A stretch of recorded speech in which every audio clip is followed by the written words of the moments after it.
Who will survive?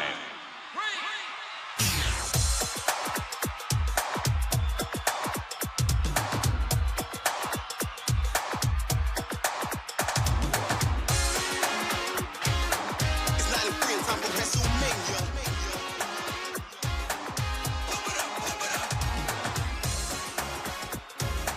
It's 93 and time for WrestleMania. Just like that, just like that. Take a look what you've got now. That hacksaw Jim Duggan. And when you get in the ring, I'll show you how to get beat up. The way Tatanka sees it, to climb to the top in the World Wrestling Federation, Tatanka will be successful. Hey, ever since I was a little bitty boy, I wanted to do one thing and one thing only, and that's to be a law enforcement officer. Treat other people like you'd want to be treated. Try to walk the straight and narrow, because that's the only way you're going to survive in this life. Who will survive?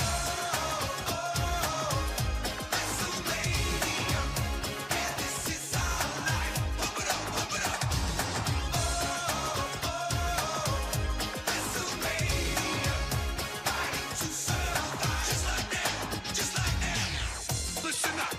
We're coming after, and you're gonna get nasty stuff right down your throats all through 93. Let me tell you something, boys. I am the World Wrestling Federation champion. The excellence of execution is on top. There's a new gun in town.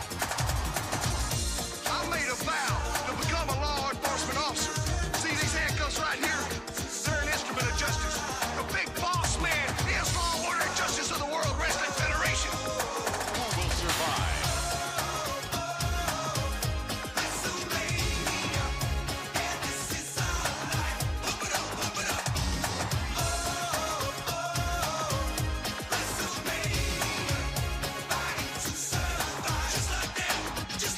And here it comes, coming at ya. So pick it up, yo, you better catch ya. The bad boys are back on the block. Tip off the top, we won't be stopped. We're no one improved and got the grand groove. Pump it up, and raise the roof. It swings, like the mighty Thor. You need to call it the Fantastic Four. So pick it up, the bad boys are back. Those are blowing up the place, yo, you better catch. Still slamming the punk because we're coming at ya. We're no one improved, pump it up, just jump. The WWF spells danger. It's 93 and time for WrestleMania.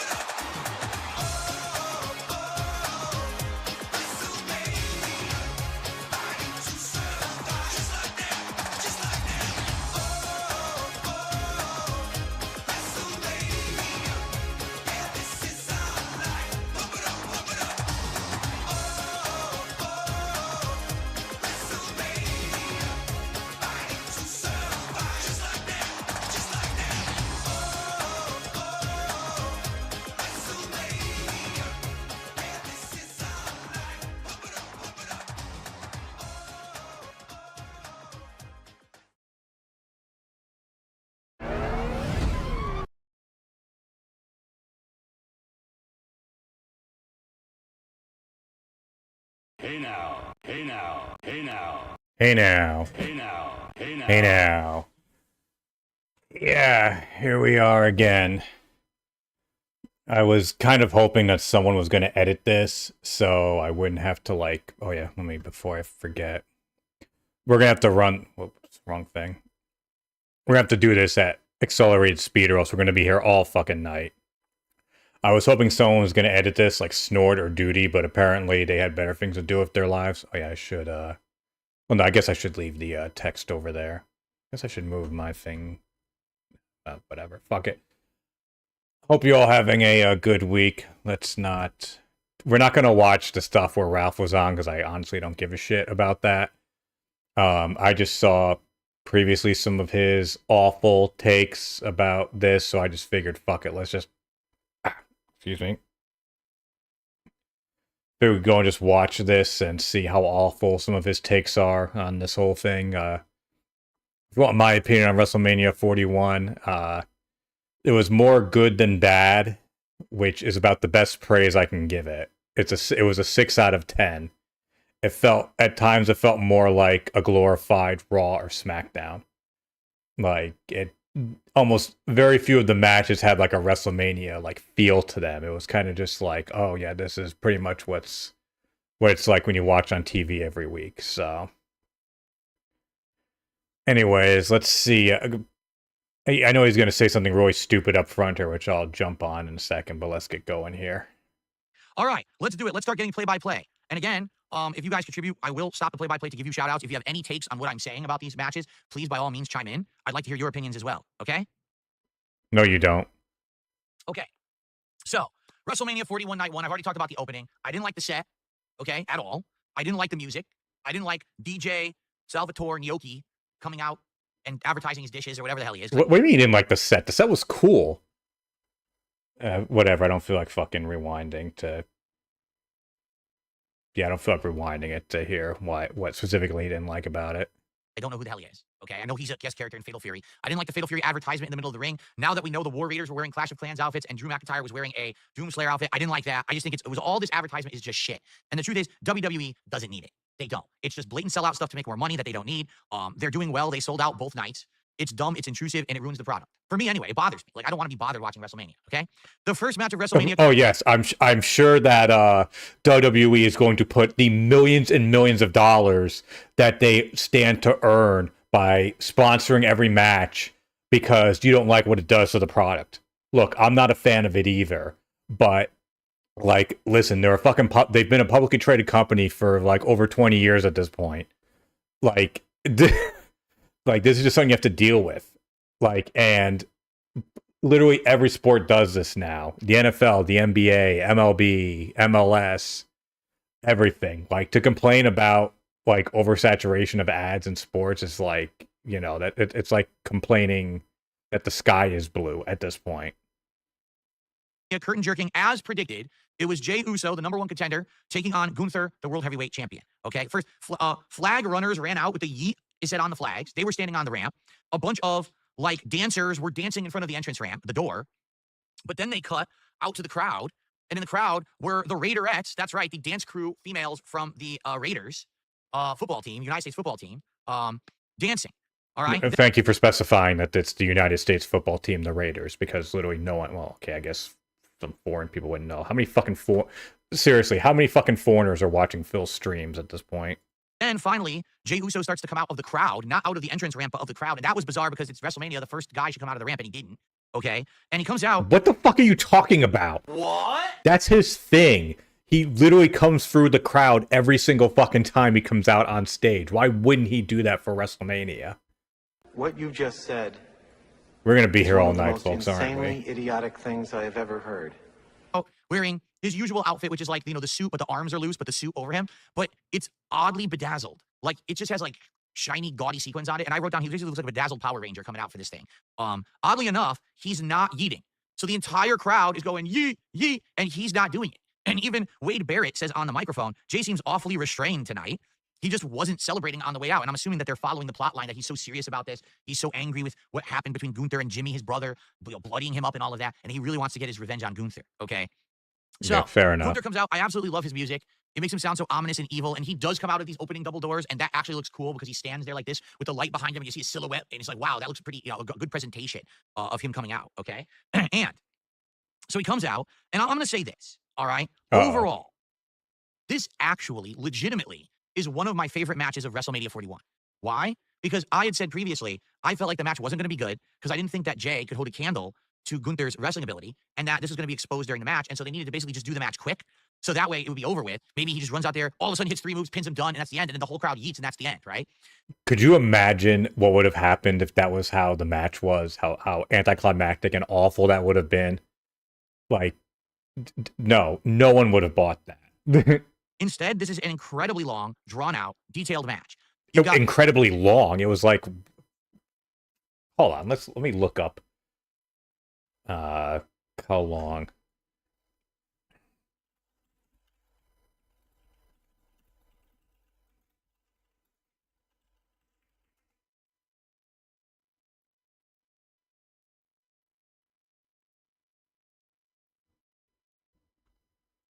Gunther basically overpowering Jey, hitting them with lariats, power bombs, all this stuff, technical stuff. Doesn't and fucking basically say it, doing a but why masterclass would it? on Jey. but Jay never, ever giving up and persevering through it all. Then you've got Jay finally mounting some offense back. Okay, at one point, he's doing so many moves in a row, but then Gunther's kicking out. So it Hold on actually is second. a well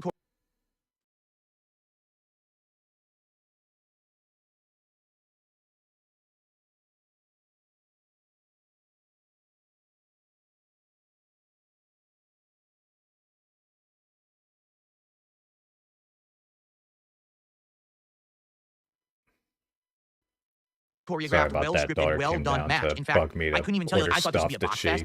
I didn't even sent me notably write text down on. a single botch during the match. So I was surprised with how well it went on. Okay, but now what we have to do is we have to. And I even wrote here. This is basically Jay's best match. Okay, Gunther does everything that he can do to basically win this. Gunther. You know, you got Jay reversing the powerbomb, spearing, doing a splash, but Gunther kicks out at 2. Gunther cheats to hit him with the belt. Then he does a splash, his own splash against him, but then Jay kicks out. Okay, there's a sleeper hold, but the crowd starts yeeting, and therefore Jay reaches the ropes and escapes. I thought that was funny, like he's powered by yeeting. Okay, insane levels of chop.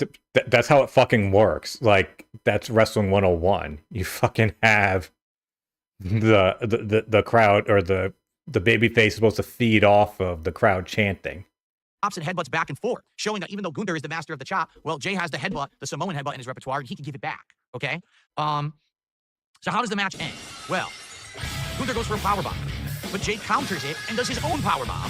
Super kicks Gunther, super kicks him again. Oh, thanks for then the hits him with raid, spear, Sunspot. which to me is Welcome, really everyone. weird because the Spear's Roman Reigns finisher, but he still uses it. And then he finally goes up and he does his signature splash. Oh, is it over? No, he runs to the other side of the ring and he does another signature splash, the Uso splash. So like, that's got to be it, right? No. Hope you had a good stream. Instead, he applies Gunther's own submission hold against him, and that's how he wins. Gunther taps in like 2 seconds. It's like he holds him, and then, oh, he's out. He taps right away. So Jimmy Uso comes out. There's a big celebration, and everyone's happy that we have a new World Heavyweight Champion, okay? Now, if this was going to curtain jerk, why did they make it a good match? Like, for example, I remember the Daniel Bryan, Sheamus What do you mean, why was this a curtain jerk? What the fuck are you talking about? Heavyweight Championship match from many years ago, where Daniel Bryan was the heel, and Sheamus was the face, and Sheamus literally just bro kicked him 1, 2, 3. That was the end. That was the curtain jerk, and there was a title change. I thought for sure that would happen here. Like, it would be like a jobber match, like I said, but that's not what happened. Instead, it was actually a good match. So, if you're going to make It's fucking Gunther. You don't job out Gunther. He's the ring general. He's been a champion, like, what is it, like 85% of the time he's been employed by WWE. He's the longest Intercontinental champion, the longest NXT UK champion. He was that champion for like 3 fucking years. But yeah, they're going to say, and he's been World Heavyweight Champion for like nearly a year. But yeah, they're going to have him job out quickly to the Jey Uso. I mean, I'm sorry, this isn't going to be like fucking Goldberg and Lesnar at, what was that? Was that SummerSlam when he beat him in like 41 seconds or whatever that was? Yeah, this ain't that. good match. Why did you start WrestleMania with it? You know? Now, the good news is that, maybe... Yeah, why would we start? Why the fuck would we start WrestleMania with a good match? What a crazy idea! He powered the crowd up because they're all yeeting now. They're all excited and shit. Or maybe they just didn't want to have that happen later when the crowd was tired. Maybe they thought if the crowd was too tired, they wouldn't have yeeted well enough later on in the show. I don't know the reasoning, but definitely it was a little weird that they did this like this is the first match, and the 5-second tap out by Gunther, because sadly it makes Gunther look like a huge wimp. It just does. It makes him look like what sucks because he tapped to his own move, even though he's supposed to be the unbeatable champion who has these long reigns. He couldn't beat this upstart who he'd beaten so many times before. You know what I mean? Like, it just makes him look really weak. And what I think is Jay now, heading out of WrestleMania. Jay's been wrestling for like 15 fucking years. What do you mean upstart? Looks strong, but who's next? If you look at the title picture and everything, do you really think CM Punk, Roman Reigns, or Seth Rollins want to wrestle Jey Uso for that title? They don't give two shits, okay? What about Cody Rhodes? No, Cody's going to go after Cena, chasing Cena. So who's next for Jay? Do we really want to see Gunther again? No, absolutely not. We don't want that. So I honestly don't know what comes next for Jey Uso. Drew McIntyre. I don't know. And actually, let's see. Fucking McIntyre. I could definitely see Rollins. Why the fuck wouldn't Rollins go back for? Well, okay, I guess not so much after what happened on Monday. But he so could have gone for it. That was his belt. He was the inaugural champion. Maybe he'd like to get it back. Who knows? Well, yeah, see, this is what Lady Charisma, this is a lot of people pointing this out. That's part of his character. He tapped in the same way in his story with Ilya Dragunov back in NXT. Yeah, I know he's on SmackDown, but I mean, come on. And typically they do a swap after WrestleMania. And let's face it, it's not like these fucking rosters are set in stone. It's not like the old days. how can I say, an actual new plot line that's fresh and it starts up nicely. I would like that, I think. But now the question is, what happens to Gunther? Gunther was the longest reigning Intercontinental Champion, or one of the longest, and then he lost it. No, he wasn't one of the longest. He was the longest. Nobody held the belt longer than he did. He held it for 666 days, you idiot. Immediately gave him the World Heavyweight title. He had it for a year. Now he's done with that. Now what is there left for Gunther? He can't go after Cena because the top faces are going after Cena. He can't go after Jay. So what does he do? Can't go after Jacob Fatu. That's heel versus heel. Can't go after Dom. That's heel versus heel. I'm lost. Like, he's one of their strongest guys for sure, but they have nothing to do with him now, and I feel like that's really lame what they did there. Okay, so Cade is asking, what is a jobber? A jobber is basically a wrestler whose only job is to lose to others and enhance other talent. Like, you lose in a way that makes the other person look good. So if someone puts you in a submission hold and you immediately tap out, oh, they were so strong and so powerful, I immediately... He didn't immediately tap out, and also he seems to neglect the fact that he was hit with 3 fucking splashes beforehand. You're horribly weakened at that point. I mean, imagine that. Imagine you're in a fight. Someone just did 3 super power moves to you and then starts choking you. What are you going to do? You're probably going to tap out. had to give up. That's a jobber. See? I think to be fair, I think he should have just pinned him instead of doing a submission hold. But yeah, like people have said, it kind of goes along with his character. There you go. Lady Charisma says that Gunther losing like that is part of his character. He tapped in the same way in the story with Ilya Dragunov back in NXT. Oh, well, I don't watch NXT. I don't know about that. I mean, maybe it is like a come full circle moment. But then again, how many people watching Raw and SmackDown and WrestleMania also watch NXT? I don't know. Okay. It was NXT UK. So a jobber is a cuck, basically. Hey, some people have been very successful. Well, actually, no, I take that back. No, I think that was he an NXT champion? No, he was a UK champion, and then I think he lost it before they merged. I don't remember, but I just remember he did end up losing that title to Ilya. An entire career as a jobber, or having an entire part of their career jobbing out to a lot of people, but then actually having parts of their career where they were strong and treated seriously. So, okay. Move on, please. So, for the record, if you tip me $1 and you're a troll, I'm just going to ignore you. I'm not going to waste any time on your nonsense. Okay. But guys, let's get some support going. Let's hit that first $100 and get the unpacking of our first pack of cards. All right? Let's do that. How about this? Let's do that by 2 p.m. So, shut up. Brainless shit. I hate it. Okay? Not to say that their old theme was good, but this is so these thoughts on WrestleMania. Okay? Okay, the second match of night 1 was the New Day versus the War Raiders. The New Day's new music sucks. It's like, the New Day, jobs. The New Day farts. The New Day sings. The New Day sucks. The New Day eats, and the New Day drinks, and the New Day blows their nose. It's so dumb. It's so repetitive. It's a brainless shit. I hate it. Okay? Not to say that their old theme was good, but this is just like brain-melting shit. Their new heel theme. Okay? They're fucking heels. They're not supposed to have good, catchy theme songs, you idiot. That's totally in with their character. Jesus Christ. What you just said is one of the most insanely idiotic things I have ever heard. That's the point. They come out in suits that basically look like really bad anime outfits. Like, it's like fake muscles and shit on their bodies. And they're like Fist of the North Star or something. I don't know. Then, like I said, War Raiders come out looking awful. They're wearing these cartoonish, clownish, plastic-looking outfits. And people are like, oh, that's not League of Legends, a Clash of Clans. Well, how the fuck was I supposed to know that? It looks awful. I don't play Clash of Clans. So what was the point of doing that? Anyway. It's fucking idiot. Like, I agree that there is, well, I mean, like, at this point, WWE is just throwing their product everywhere. They're doing all sorts of co-sign deals. Like, fucking the other day, I had SmackDown on. I was upstairs watching. My son was in the room. He doesn't watch wrestling, but he was in there, like, he was on his phone or whatever. He looks up the TV. Cody Rhodes on the screen, and he goes, oh, it's that guy from Clash of Clans. And I'm like, what the fuck are you talking about? I didn't say it, obviously. I'm like, what are you talking about? And he's like, no, he's from Clash of Clans. I'm like, that's Cody Rhodes. He's like, yeah, from Clash of Clans. I'm like, what? And then he pulls up a video of, like, later on they showed that it was in the ad or whatever. But, they showed that, yeah, he's in the game now. It's like, him, like, shitting on it. It's like, bro, that's what they do. Like, WWE is cross-promoted everywhere, especially in video games. They're there. They're in fucking, they've had multiple Fortnite things. They have a new one coming up. Clash of Clans. I mean, for God's sakes, I'm pretty sure in Modern Warfare 3 they had Cody Rhodes and Rhea Ripley as purchasable skins. Here's the deal. The match is exactly as you expect. The War Raiders start hitting strong moves. Ivar nearly murders Kofi Kingston because he slips on the top rope doing a moonsault, gets the absolute wrong distance. Okay? The New Day are doing frequent tags back and forth as expected, but they're doing absolutely everything that they can do to cheat. basically. You know, they're trying to get cheap hits in. They're trying to do things behind the ref's back, and it all works. Like, all this stuff is very effective against the War Raiders, who are not trying to cheat. They're trying to just hit legit moves, hard-hitting moves. But the New Day's just cheat, and it's all working, okay? So then after some back and forth, but not a very lengthy match, to be frank, I felt like it was one of the shorter matches of the pay-per-view. They hit their new finisher, Daylight, onto the neck of Ivar, and while one of them was holding the leg from the outside. So that's the thing, they're cheating. They were holding him there, and they weren't supposed to be able to. So he couldn't move, and he gets hit by the finisher. And then they did a quick 1-2-3 pin. They grabbed the titles like bandits in the night, run up the ramp, and basically just hightail it out of there, and that's it. And the War Raiders are just sitting there like they don't know what just happened, like they're shocked. So should the New Day have the titles over the War Raiders? Yes. However, the New Day actually need to have a plot line. They don't have a plot line right now. Their plot line was, oh, we turned heel, and we just kind of make fun of everyone. And then we want a title shot out of nowhere. It was incredibly confusing. I don't even understand what the plot was, why they got to wrestle the War Raiders. I didn't feel like they didn't get out of nowhere. Like, there was some story behind that. I don't. What happened? It didn't. Wait a minute. Yeah, wait a minute.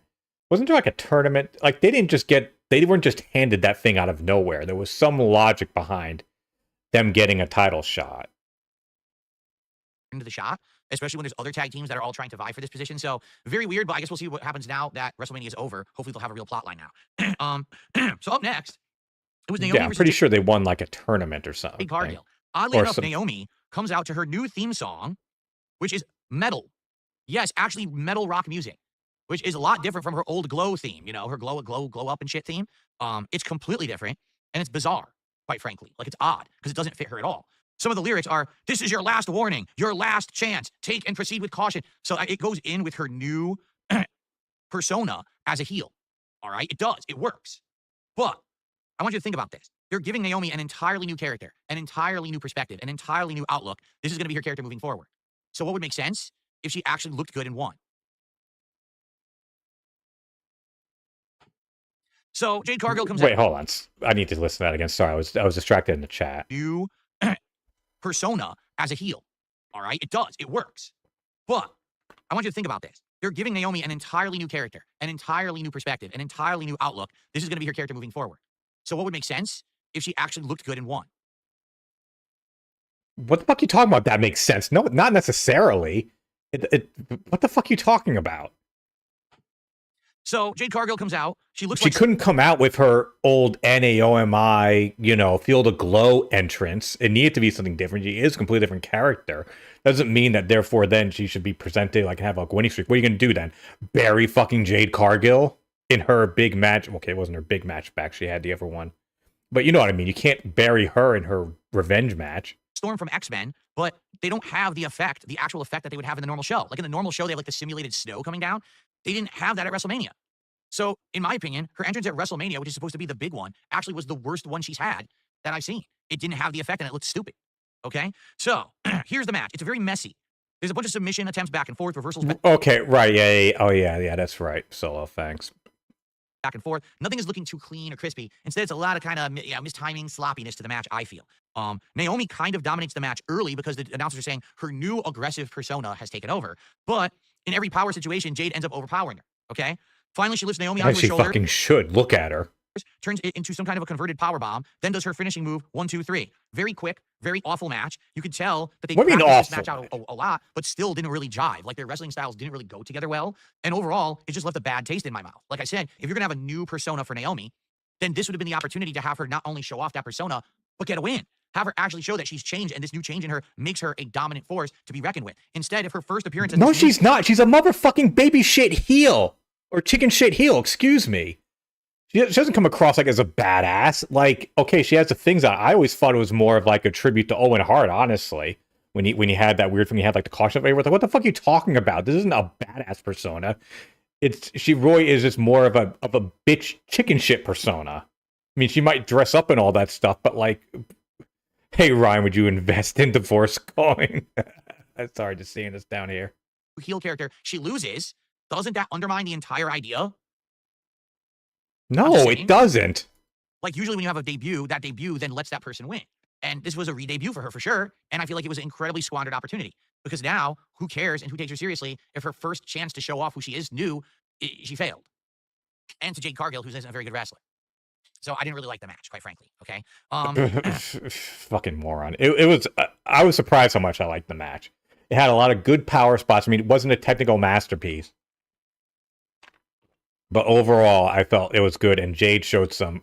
I mean, I'm sorry, but that reverse powerbomb thing she did, where she like threw her up and then slammed her down. I mean, the crowd was like, "Whoa!" Like that was like a fucking, like that took everyone aback. They were like, "Holy shit!"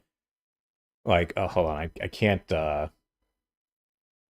Just give me 1 second here. I don't want to play it just because WWE is so fucking crazy with copyright. But listen to the crowd here. It's on the top floor. Naomi in deep trouble. It's on the top floor. Like, I'm sorry, that was fucking impressive, and the crowd made it well known that it was impressive. The next match. Oh, by the way, so they run a bunch of ads. And there's a lot of Fatal Fury ads and shit, but they do this promotion. SummerSlam will be hosted by, and they show some black woman. I have no clue who she is. Zero. But she's literally sitting in like it's Cardi B, like a cell phone camera, and she's saying things like, "Yo, you know me, and I'm gonna host SummerSlam and shit like that." And I'm looking, I'm like, "Who is this?" Oh my god! I don't even know if they even said who it was. They did. And then that was it. They you said, "Hey, yo, it's Cardi B." Oh my god! It again, and I was like scratching my head, like, "What the fuck did I just see?" So much like how they're getting mumble rapper Travis Scott to do stuff, now they're gonna have, I guess, female artists too be part of it. But I don't know who she is. So can anyone in chat tell me who that is? Who's hosting SummerSlam? I literally have no clue. Look at the chat. They're like, "Oh my god!" Like, oh my god! I don't understand how that's going to add anything. Who was it? That's correct. They introduced her as black woman. It was Cardi B. I didn't even recognize her. And I know who Cardi B is, and I swear to God, I didn't recognize her. So maybe having the phone like that, the phone camera, didn't look good, because I didn't know who the fuck that was at all. Are you fucking kidding me? Hold on 1 second. Sorry, we keep doing these fucking,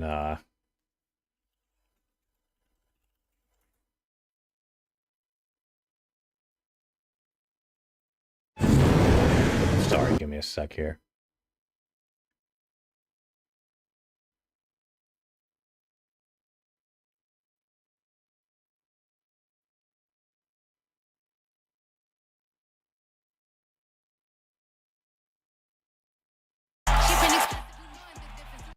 What's up, WWE Universe? Guess what? SummerSlam. Okay, to be fair, I guess they don't really. She doesn't give her name. But I mean, like, come on. How do you not know who that is? Give me a break. She did not have her phone in front of her face. Do black people confuse me? No, not at all. What confuses me is WWE's desire to integrate these artists into their content when they don't match their content in any way. The music doesn't fit, so the person doesn't fit, and to have them as part of wrestling doesn't fit. It just looks like an odd sore thumb sticking out. It's fucking bizarre. And I don't know why they think they're getting more attention or more people to watch their product. Oh, yeah, because if there's one thing that WWE has never done in the past, they've never had, popular rappers do stuff on their shows. Yeah, they never had anyone like Salt and Pepper or Snoop Dogg or, fucking, what's that guy, Flo Rida. Yeah, no, they never have big rapping stars on their shows. Yeah, Phil's completely in the right here.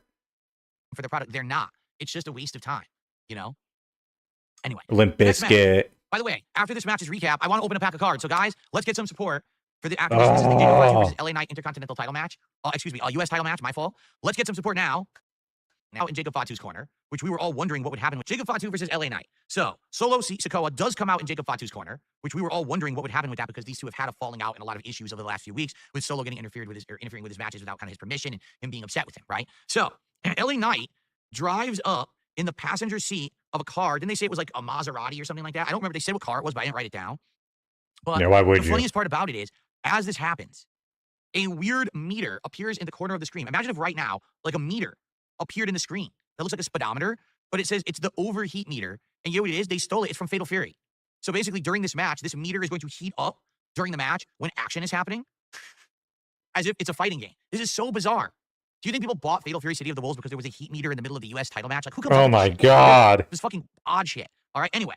So, there is some back and forth between the two, but every time that there's an You fucking idiot. It was for the crowd noise. exchange, it seems like Jacob Fatu wins the power, okay? So, there you go. And let's see here. LA Knight does get some momentum with repeated knees, throwing Fatu to the turnbuckle. He gets a top rope elbow drop on him, which is one of his signature moves. Jacob comes right back, like instant recovery, like he doesn't even care. Like he's no selling the offense, okay? Jacob hits him with a lot of different hip attacks, if you remember. Kind of, reminiscent of what he's done to Braun Strowman and others. Then, his first swanton, and it looks like maybe he's going to win early, but no, there is a late kick out by LA Knight. I don't know. I kind of feel like maybe LA Knight did kick out too late, but they said it was only a 2. It's like a 2.99999. Then Jacob Fatu goes to do a moonsault, but then they say, oh, LA Knight reversed it into a BFT, and he goes for a pin on Jacob. But it's awful. Like it looks like he's going to try to catch Jacob, but he completely misses. But then they pretend like he hit the move anyway. And they even did a replay, and the replay showed it again. Like the replay looked just as bad. So it's not like, oh, this replay will solve the angle. It actually just, it didn't look very good. Okay. So anyway. What? It definitely was a botch. The crowd starts going nuts. No, and then no, it wasn't. basically what starts Hold happening is something that I like to call in pro wrestling. Why are we climbing the turnbuckles? All right? Because basically what happens is if you're in a match like this and it's starting to get drawn out and the guys are getting tired, this is when they start going into their third act where for no good reason whatsoever, someone decides to start climbing turnbuckles for no reason. Like, you're tired, you're slow. Why are you climbing the turnbuckle? You're never going to get up there and be able to hit the opponent with the top rope move now. It's obvious this is because they're setting something up for the finale of the match. And that's exactly what happened here. All of a sudden, LA Knight starts climbing the turnbuckle for no good reason. All right? Then Jacob absolutely murders him with a flying super Samoan drop from the top rope, or the top turnbuckle. Then he does a moonsault, and then he does another running moonsault. 1, 2, 3, easy win. So it was an okay match. It didn't make LA Knight look very good with the botch and the fact that he's a moron climbing the turnbuckle for no reason.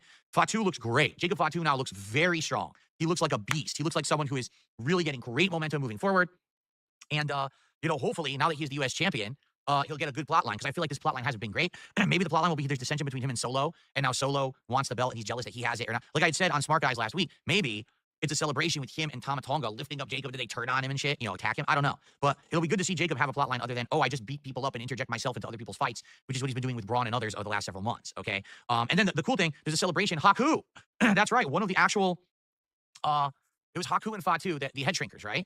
Comes out and celebrates with him. So that's awesome to see his actual relative be there in person and celebrate with him after the match. That was a really special moment, I felt. So I think Haku's his dad, is it not? I think Haku is the dad of Jacob Fatu. So that was really cool. Yes, okay. He is. Well, folks, we have hit the halfway point of our show, and I'm sad to report that we have not gotten any additional contributions. I've just lied.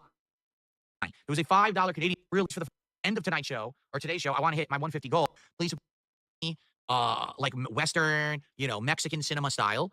Oh. No. And he comes out to a mariachi band that all have American-style lucha masks on, which is pretty funny.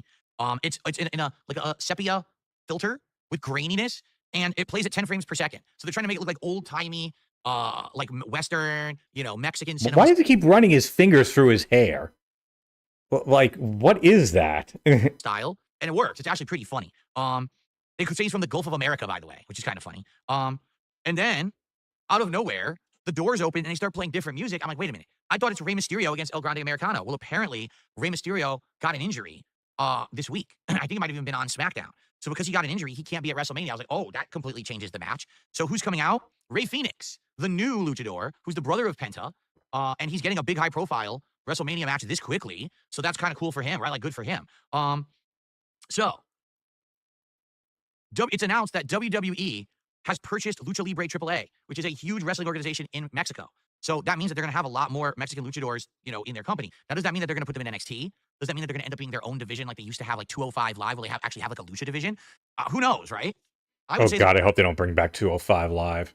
Their Penta experiment is working. That bringing in Penta at the beginning of the year, having him go through various different plot lines, building him up, and now having him be like in a big match at WrestleMania has worked. So maybe that's what the route that they want to continue with these guys. I don't know. But it's cool to hear that they're buying into Mexican wrestling at this point. Willy Bowonka with a highlighted message and kick says, Nacho Libre is my favorite wrestler. Good for you. Anyway, you must really like the Minecraft movie, right? Okay. So here's the match, basically. It's back and forth. It's back and forth. It's back and forth. It's okay. It's a typical lucha match, except, Gable is landing more American-style wrestling moves like suplexes and holds, while Rey Fenix is hitting more of the high-flying move, right? Phoenix at one point looks like he sprained his ankle, but what they explain is that at one point, El Grande Americano had taken the metal plate that he's been using to cheat in recent matches, and he had slipped it into his mask. So when Rey Fenix kicked El Grande Americano, he actually hurt his own leg. Okay, so that's how they're selling this. So whoa, what are those socks? Is he wearing Hulk Hogan socks? Had taken the metal plate that he's been using to cheat in recent matches, and he had slipped it into his mask. So when Rey Fenix kicked El Grande Americano, he actually hurt his own leg. What kind of socks are those? Why does it say UM? It's not Hulkamania. No, it's not. Okay, so that's how they're selling it. So because of this, he puts him in the ankle lock, and then he does a flying headbutt with the metal mask on. 1, 2, 3. El Grande Americano wins. So is it a good match? Meh, it's okay. It continues the El Grande Americano plot line. Oh, stop it. That was a good match. If anything, what I will say is this. I like the plot line, but I don't like that American Made has essentially been swept into the background of this whole thing. Like, there's a whole stable there, right? There's I forget the name of the brothers there. I forgot their last name. And then there's also, what's her name? Ivy Nile or whatever. And no one's talking about them. They're not really involved in anything. They've been completely pushed to the background. Oh, the Creeds. Thank you. It's the Creeds.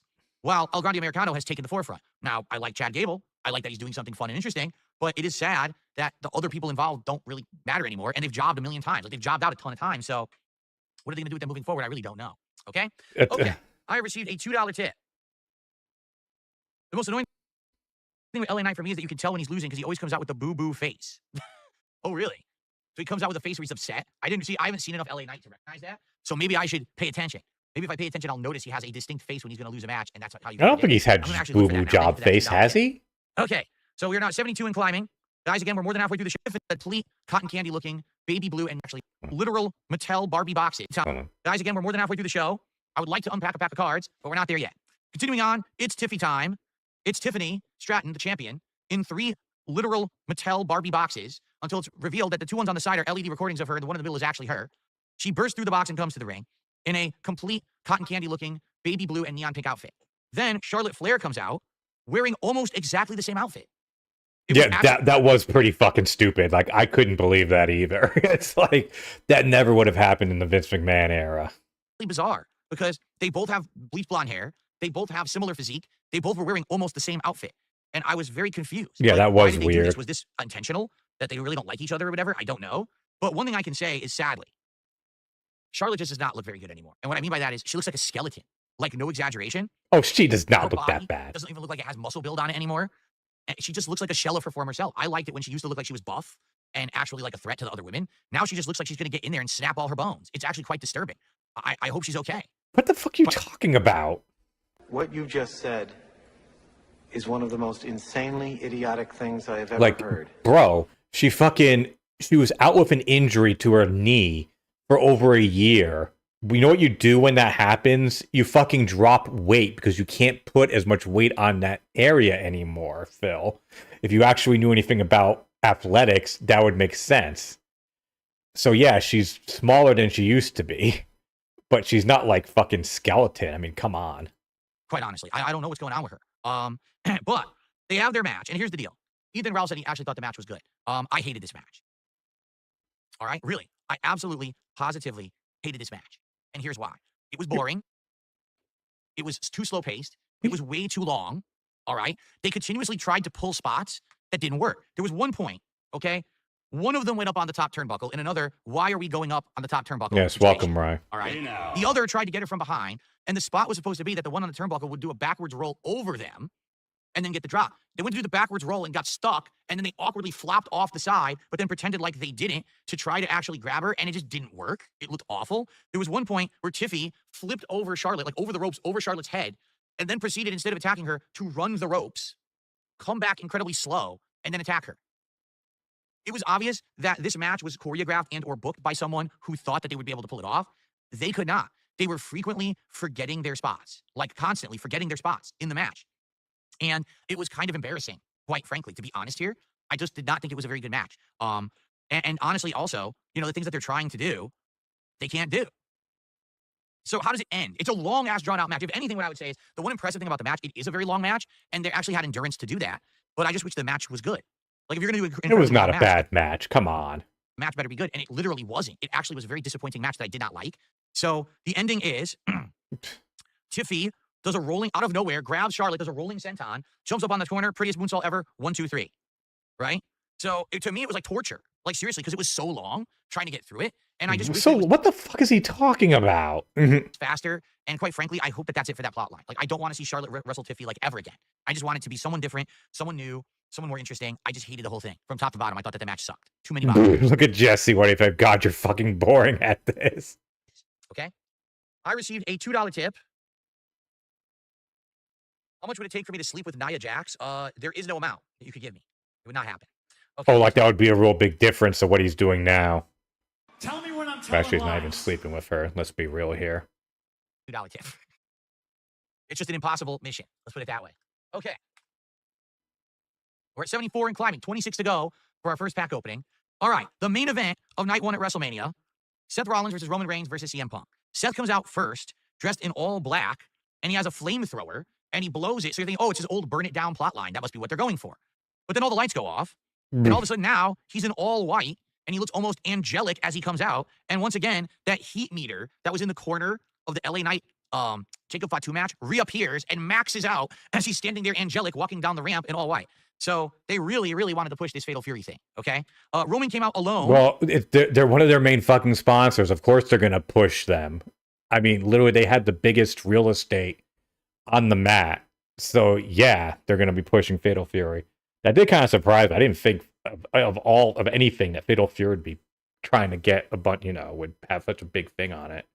No, Paul Heyman, but he does have the Ula Fala, which he won back from Solo Sikoa back in January. Wait, the what? Paul Heyman, but he does have the Ula Fala, which he won back from Solo Sikoa back in January. So at least he looks kind of fancy with the Ula Fala on, but it's weird that they bring this up now. He hasn't cared about this literally since January, so I don't know why it's a big deal. What? What you just said is one of the most insanely idiotic things I have ever heard. What do you mean he hasn't cared about it? What are you, nuts? That's like still been his thing. He got it back. And then they actually announced it's a record 10 main events for Roman at WrestleMania. CM Punk gets an incredibly extended intro. My addiction is wrestling, then and now. They show him back in the day when he was first introduced to WWE saying that. Then they show him now still saying it as an older man. And then they played his old theme song, This Fire Burns Always. Remember that song? Even through the darkest days, This Fire Burns Always. And that was, I forget the band that played that, but that was his old theme when he was like in ECW and then, WWE at first, okay? So, so he comes out with Paul Heyman, and In Living Color is there to play his entrance live. It's not In Living Color, it's just Living Color. For God's sakes. Twice. This was the second time. Actually, over a decade ago, In Living Color was at WrestleMania once to play his theme. This is the second time now that they have done it. And it's funny because if you don't know, In Living Color is a more jazzy band. Like, they don't play it hard. They go, look in my eyes until you see the cult of personality. So it's like more upbeat, more fast-paced than their album version. But I like it. Like, I like them as a band like that. But I think a lot of people get shaken by that because they think, oh, they're a hard rock band or something. They're not at all. Like, literally, they're not. They're completely different from what people seem to think from hearing their theme endlessly in WWE for years here. Okay? So, he comes out Wait, what? Is that true? Hold on.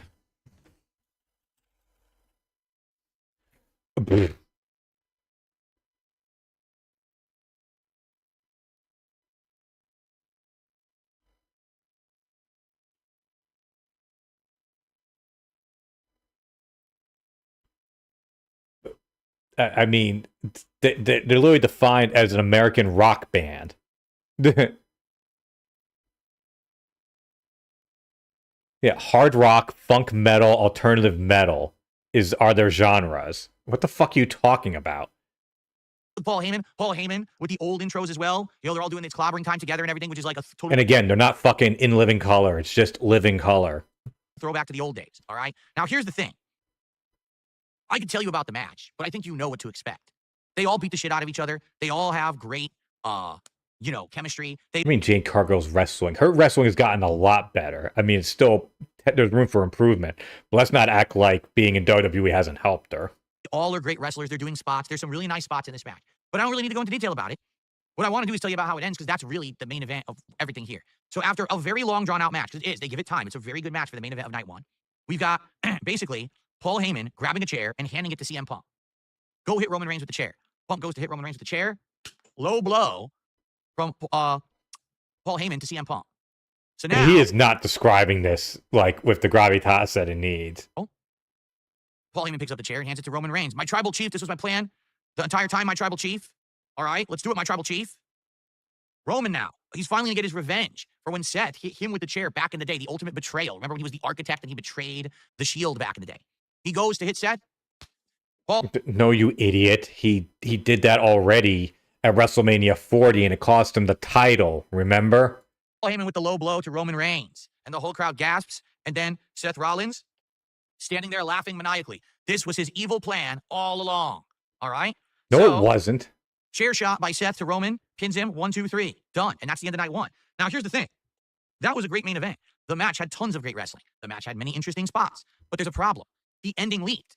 Like, everyone had already figured out that Paul Heyman was going to turn on CM Punk. We didn't know that he was going to do a double turn, but we all knew that he was going to team up with Seth. I think, in fact, out of my 3 guest hosts, all right, I'm almost positive that at least 2, if not all 3 of them, all expected this as well. So if everyone on the internet already figured out your outcome, why do that outcome? Why not change it? Why not mix it up? Why not add a new factor or have something in there that will at least give a little bit of unexpected variety? Because I feel like, sadly, What? the actual potential of the match is squandered when people already figured out the outcome. And there have been many times that when WWE has the outcome Okay, let him finish. get spoiled like that, they'll change it up a little bit. They made no effort to do that at all.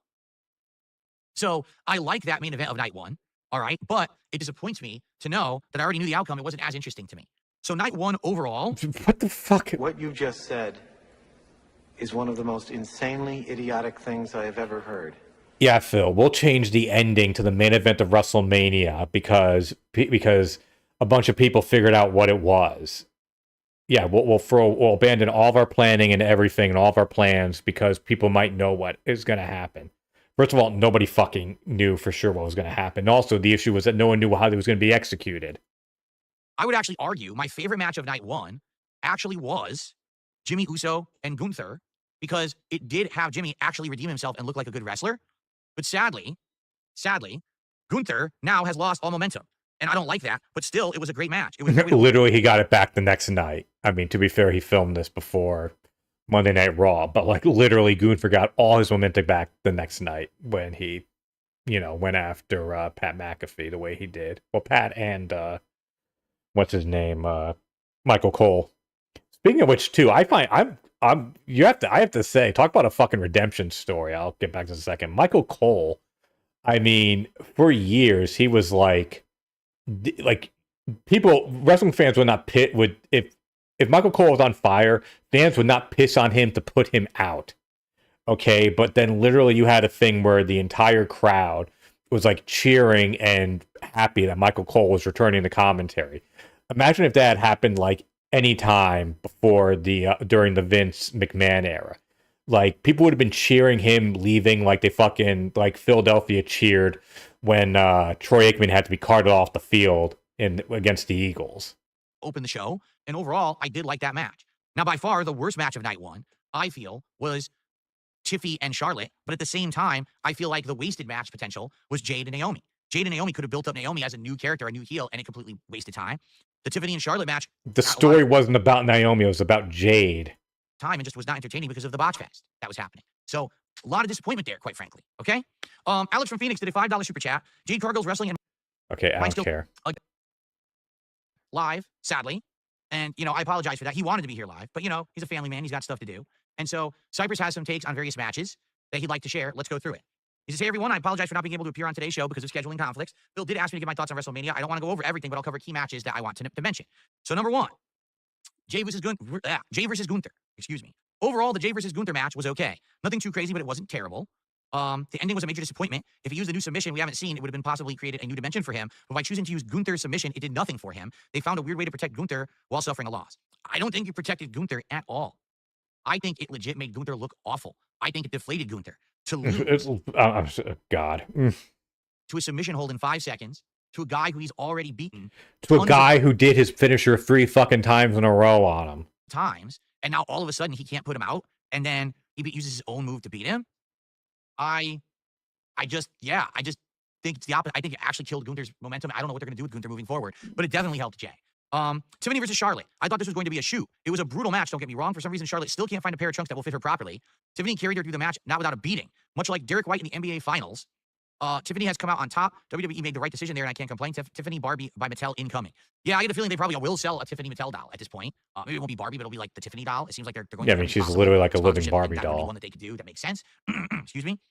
But personally, I hated the match. I just thought that it was a botch fest, and it took too long. Punk versus Roman versus Seth. Purely cinematic, from a tribute to CM Punk's career at the beginning to the final bell. This match was a classic that will be most remembered for the final act. Seeing flashes of 2013 Punk and Paul to 2023 Roman and Paul, all leading to a recreation, shot for shot, right down to the camera angle of June 2nd, 2014. I think that was the day when he turned on the Shield. We thought Roman would get his revenge on Seth all these years later just for Paul to do the betrayal. Some say it was predictable, and I don't disagree. WWE could have easily had Paul turn on them both and align with Seth in a simple way, but the drama they used to lead up to this made it a masterpiece. Best match of the night because of the drama. Overall night, the night one was just mid. So here's my take. We already knew the twist. Like, we already figured it out. And because we already figured it out, I didn't like the match as much. I thought the match was good, but it's hard for me to say that's my favorite match when I already knew the outcome ahead of time. Night 2, Io Sky versus Bianca Belair versus Rhea. I did not enjoy this. Wow, I disagree here. I cannot put my finger on why it could have been the build, and I feel like from the start, Bianca Belair could have been involved in Naomi's match. Ripley should have never lost that title, and Io should have won the Rumble. Instead, we get a weird triple threat, and Io retains. The build kills it for me, and the match didn't help. I disagree. We're going to get to that because that's the first match of Night 2. Yeah, that's an awful fucking thing. That literally stole the show. That was like, that will go down as one of the best opening matches in WrestleMania history. I mean, it wasn't that fucking Bret Owen level, but I mean, it's in the top 10 at least. Personally, I actually really liked that match. And I'll tell you why when I do my personal recap, okay?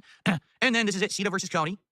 Cody's entrance was dumb. Motorcycles and an Iron Man skull mask. I'll talk about that for sure when I do my recap. I missed Would have been better that. served coming out like Cena. This was a match ripped right out of 1997 WCW. Let's see here. Oh, sorry. There were bounce outside after slams, big boots to the center of the ring, removing the corner turnbuckle. I can tell Cena's been watching a lot of Hollywood Hogan lately. Unfortunately for Cena, he doesn't have a slimeball personality like Hogan did. In fact, I don't even know what personality Cena has. He looks like an NPC to me. Zero personality. And he's giving the fans nothing just a little too far now. I didn't hate the match, but I also didn't like it. Also, Cena didn't need to win this. I could have made a case that the story would have been better if he lost. Can you imagine a loss taking John Cena going unhinged? And now it adds a more interesting layer to Cena for the rest of the year. If you can't tell, I'm not looking forward to the monotone Cena as champion. Speaking of looking forward to, we all could have looked forward to seeing The Rock. Instead, we just get Travis Scott by himself. That being said, it's kind of poetic. The match wrapped up Mania this year. It had some Yeah, I don't think we're going to see The Rock on WWE TV anytime soon. I think he has burned quite a few bridges there. I mean, I don't give a shit that he's on the board of directors. I mean, I think, like, I haven't seen all the comments, but nothing I've heard came off as positive about from him or the way that he portrays the company.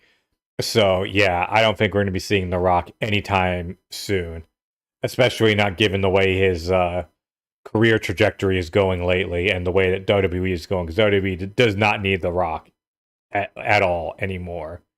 The fucking Rock needs WWE a lot more than WWE needs The Rock. Ultimately ended up a disappointment. Cody did his best, and I look forward to what he does next. More importantly, I look forward to a Summer of Punk 2, because that's what I feel will lie for Cena at the end of SummerSlam. So he thinks it's going to be Punk and Cena at SummerSlam. I think that's what it's going to be, too. You know, I didn't hate WrestleMania, but I will admit, I enjoyed Night 1 way more. Overall, it was definitely worthy of being called a WrestleMania card. Again, I agree. I think Night 1, overall, was much better than Night 2. And that's weird, because you want to save all your build-up and stuff. Wait, what? So, I will agree there, but I disagree. I like Cena going over. It gives everyone something else to do rather than just Cody continuing on with a plot line where he's not a believable champion at this point. You know, no one really is. I don't think we're really loving him as the unbeatable face at this point. And overall, I liked the triple threat women's match. I disagree with him there. So there you go. Some pretty different takes there, I feel. Okay. Cool. Well, thank you, Cypress TV, for sharing your thoughts. Sorry you couldn't be here to actually. Wasn't Cypress TV the guy who's like missing teeth? Your overall thoughts about the event. Okay. Some more contributions. A $2 tip. Oh God, shut up.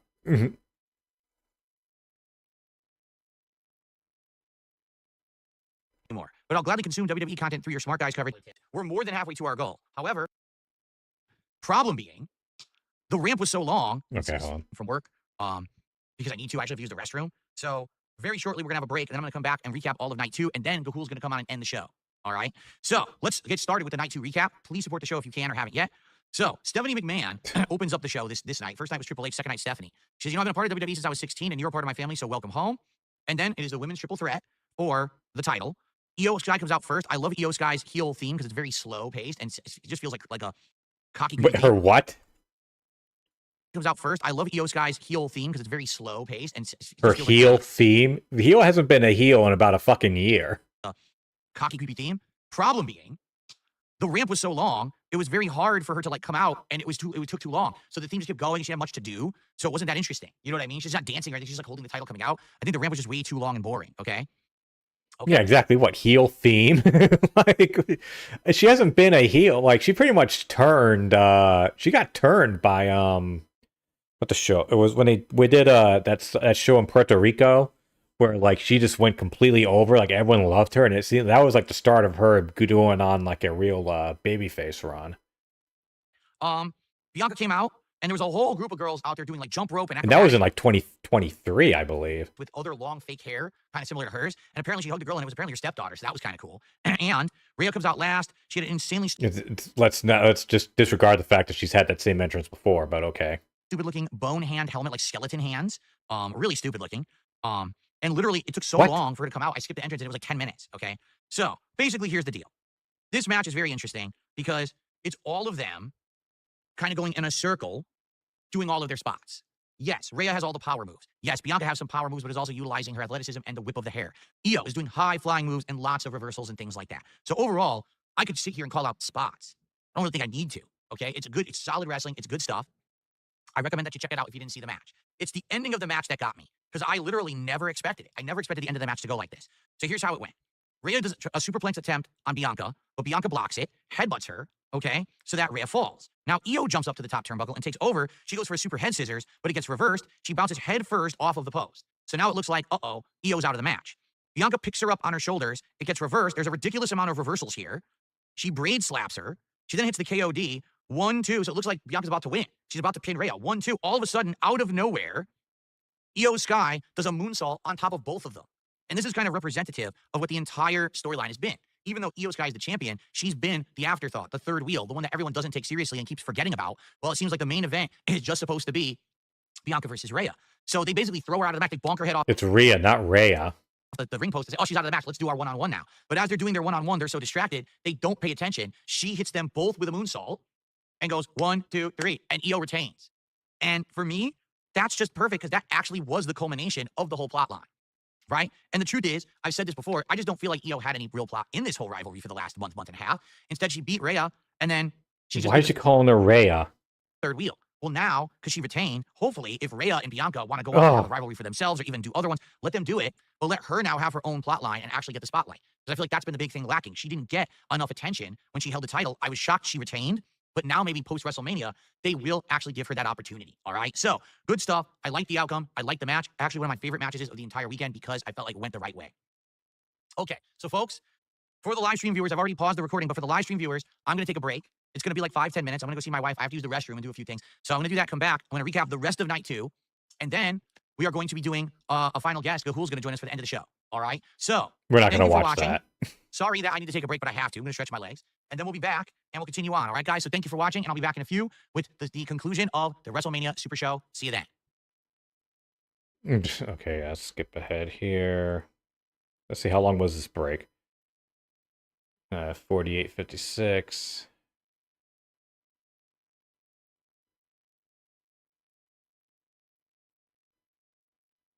Okay, not too long. And let's continue. We're going to recap night 2. So again, guys, if you're here live, please support the stream. The goal is to hit the $150 so that we can, continue on doing the show. Again, if there really isn't that much interest in wrestling moving forward, then this might be it, But I enjoy doing it. I've enjoyed covering wrestling for you guys. I hope that you guys have too. And, I want you lying sack of shit in some capacity. Yeah, he really enjoys it. But, I'll be honest. It has to... It's painfully obvious that he doesn't like doing this. He's just doing it because he thinks he'll get him some money. Engage and support. And like right now, it's hard to judge. It really is hard to judge how we're doing, right? Okay. All right. Well, then I got to get rid of a couple trolls, and then we're going to resume.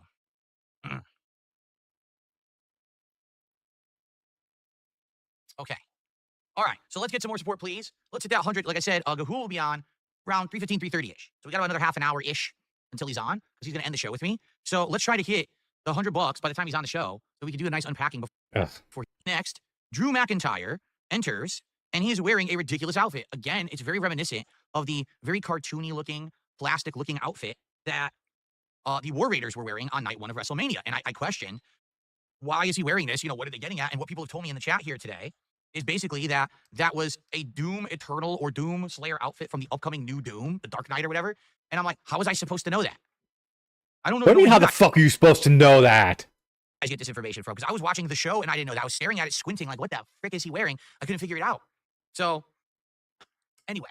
You couldn't tell by looking at the fucking shield that was in the middle of the ramp that was a reference to fucking, the new Doom game. Like, literally the logo. So, he comes out and looks absolutely stupid in this outfit, to be frank. Okay, again, Masters of the Universe outfits, right? It looks like something that Man-at-Arms or Lockjaw or whoever. Oh, yeah, he looked exactly like... Jesus Christ. Yeah, he looked like Man-at-Arms. Spoken by as someone who clearly doesn't remember what Man-at-Arms looked like. From, Masters of the Universe. So they said, and this is funny, they said, it's a no-holds-barred Sin City street fight. And I was actually scratching my head. I was like, wait a minute. Had that been previously announced? Or did they actually add that, like, and didn't say anything. And now, because I don't remember them saying that this is going to be a no holds barred match, but maybe they did, and it didn't stick with me. Okay, so maybe that's my fault. Maybe they did announce that at some point. Yes, it is All your right? fault. So a guitarist comes out and starts playing this crazy guitar solo, but it's really weird because he has this like electronic synth effect on, and it sounds like someone is zipping a zipper up and down, like zzz, zzz, zzz, zzz, over and over as he plays the guitar. But I'm like, dude, the guy definitely has a lot of skill. So who is this guy? And they announced this is actually Kerry King from Slayer. I was like, oh, why did they put that stupid effect on his guitar then? Because he's a really good musician. So that did sound a little weird. I have to agree with hear that. a cook on the guitar. I don't want to hear zipper going up and down. They could literally have people with like, you know, sweatshirts. I think he should have played Raining Blood, to be perfectly honest. Going like this, it probably would have sounded the same. Anyway, so Damian Priest comes out, and it's so dumb. He has these like fold out wings that look like fake bat wings, and then he immediately just drops them and like leaves them. And I'm like, it's basically some people have really good outfits, and some people's outfits look like shit. Okay, and in this case, some of these outfits are just awful, and some are much better. This one didn't look good. It was pretty dumb. Okay, so. Look at DeLorean swallow. The stream's pre-recorded responses are entirely fictitious. The match begins, and it's weird and dangerous. I'm just going to put it that way. Why is it weird and dangerous? For some odd reason, these two guys, I don't know if they went off the script or one of them pissed off the other, but they started doing kind of like dangerous things. Like at one point, Damian Priest takes his chair and he chucks it across the ring, like as fast and hard as he possibly can at Drew McIntyre. And basically he goes, whoa, like you could tell he's just moves and goes like this as the chair chucks by him. And it's like, if he wasn't paying attention at that very moment, that chair could have literally clocked him right in the head and gave him a concussion. So why the hell did he throw it like that? It was kind of... Yeah, it's so weird that street fight someone throws a chair. Yeah, who would expect something like that would happen? Confusing. I was scratching my head like, what happened? Did these guys really have heat, or did one of them piss off the other and now they're doing this to each other? I don't know. There's a Razor's Edge through table spot. That's kind of cool, where Priest nails the Razor's Edge on Drew through a table, and they actually mentioned that his favorite wrestler of all time was Razor Ramon. So that's kind of cool. Scott Hall, that he's just like an homage to him. Future Shock DDT on top of the steel stairs. Done pretty well. Pretty safe. Priest goes off the top rope backwards through the tables. Basically what happens is Priest is going up to do like a move from the top turnbuckle, and Drew catches him and hits him, and he flies out of the ring on top of pre-set up tables. And the spot itself looks pretty good. And I was like, oh, that was a pretty good setup spot. That, they put those tables out there previously, and it was there now for the spot later on in the show. Or later on in the match, I should say. I'm not a big fan of that when, like, you just set up tables somewhere and, like, nothing happens for, like, 10, 15 minutes. And then, like, all of a sudden, just in a random, like, thing that they clearly planned out beforehand, like, oh, now they fall through the table. It's like, I don't know. There's got to be some better way to do that so it doesn't look so rehearsed. You know what I mean? Tell me when I'm telling lies. So, how does it end? Basically, Drew McIntyre sets up a steel chair on the ring post, between the ring post, and the ropes. And then he puts Damian there, and he just does a giant claymore into Damian Priest's head, into the chair, and then pins him 1, 2, 3. And so basically, it's a really brutal match, and it's actually a pretty entertaining match. The thing is, the match kind of doesn't matter. It's just supposed to be like this grudge match or whatever. But frankly, does it really matter if Drew or Priest won this? Neither of them are in the title picture. Neither of them really have the kind of momentum or even the kind of prestige that they once had, I could say. Sadly, I feel like both of these guys have been forgotten by WWE and kind of brushed under the rug. But, I could talk about Drew McIntyre more because he's been more on Raw, and I followed Raw since January. But if you think about it, he literally has lost or jobbed out every major single match that he's been in. Every match that mattered against anyone, he's lost. So it makes him look weak. But people insist to me that last summer there was this great plot line where it was Punk versus him, and it culminated in the steel cage match or whatever, and it was really good. That's all good, but I don't know. Like, to me, I just don't care. You know what I mean? Like, if this was leading to one of them will get a title match, or one of them will be boosted in some way, but instead, it's just like, it was just a throwaway match. So it was a good match that really went nowhere and had no consequences of Drew winning. I don't expect Drew now to be propelled to the front. Like, will Drew now be wrestling James? Bro, this storyline has been building up over a fucking year. Like, does he forget the fact that fucking Damian Priest cashed in his Money in the Bank and beat Drew McIntyre for his world title at the last WrestleMania? They've been going sniping back and forth throughout the entire year. This was the blow-off match. This was the culmination of a year-long storyline. He doesn't understand what the point of this match was. Ugh. Uso for the World Heavyweight title? I don't think so. Maybe I'm wrong, but I don't see that. I mean, Drew, I don't know, he's just gonna float around. Thank you to Willie Bawonka, who just gifted a sub over on Kick. I appreciate that. So with that, now we are up to $90. We are a mere $10 DarkSydePhil touched his hair 28. I can believe that. away from our first tops. Shut up. Duel. They all come out to their various entrances.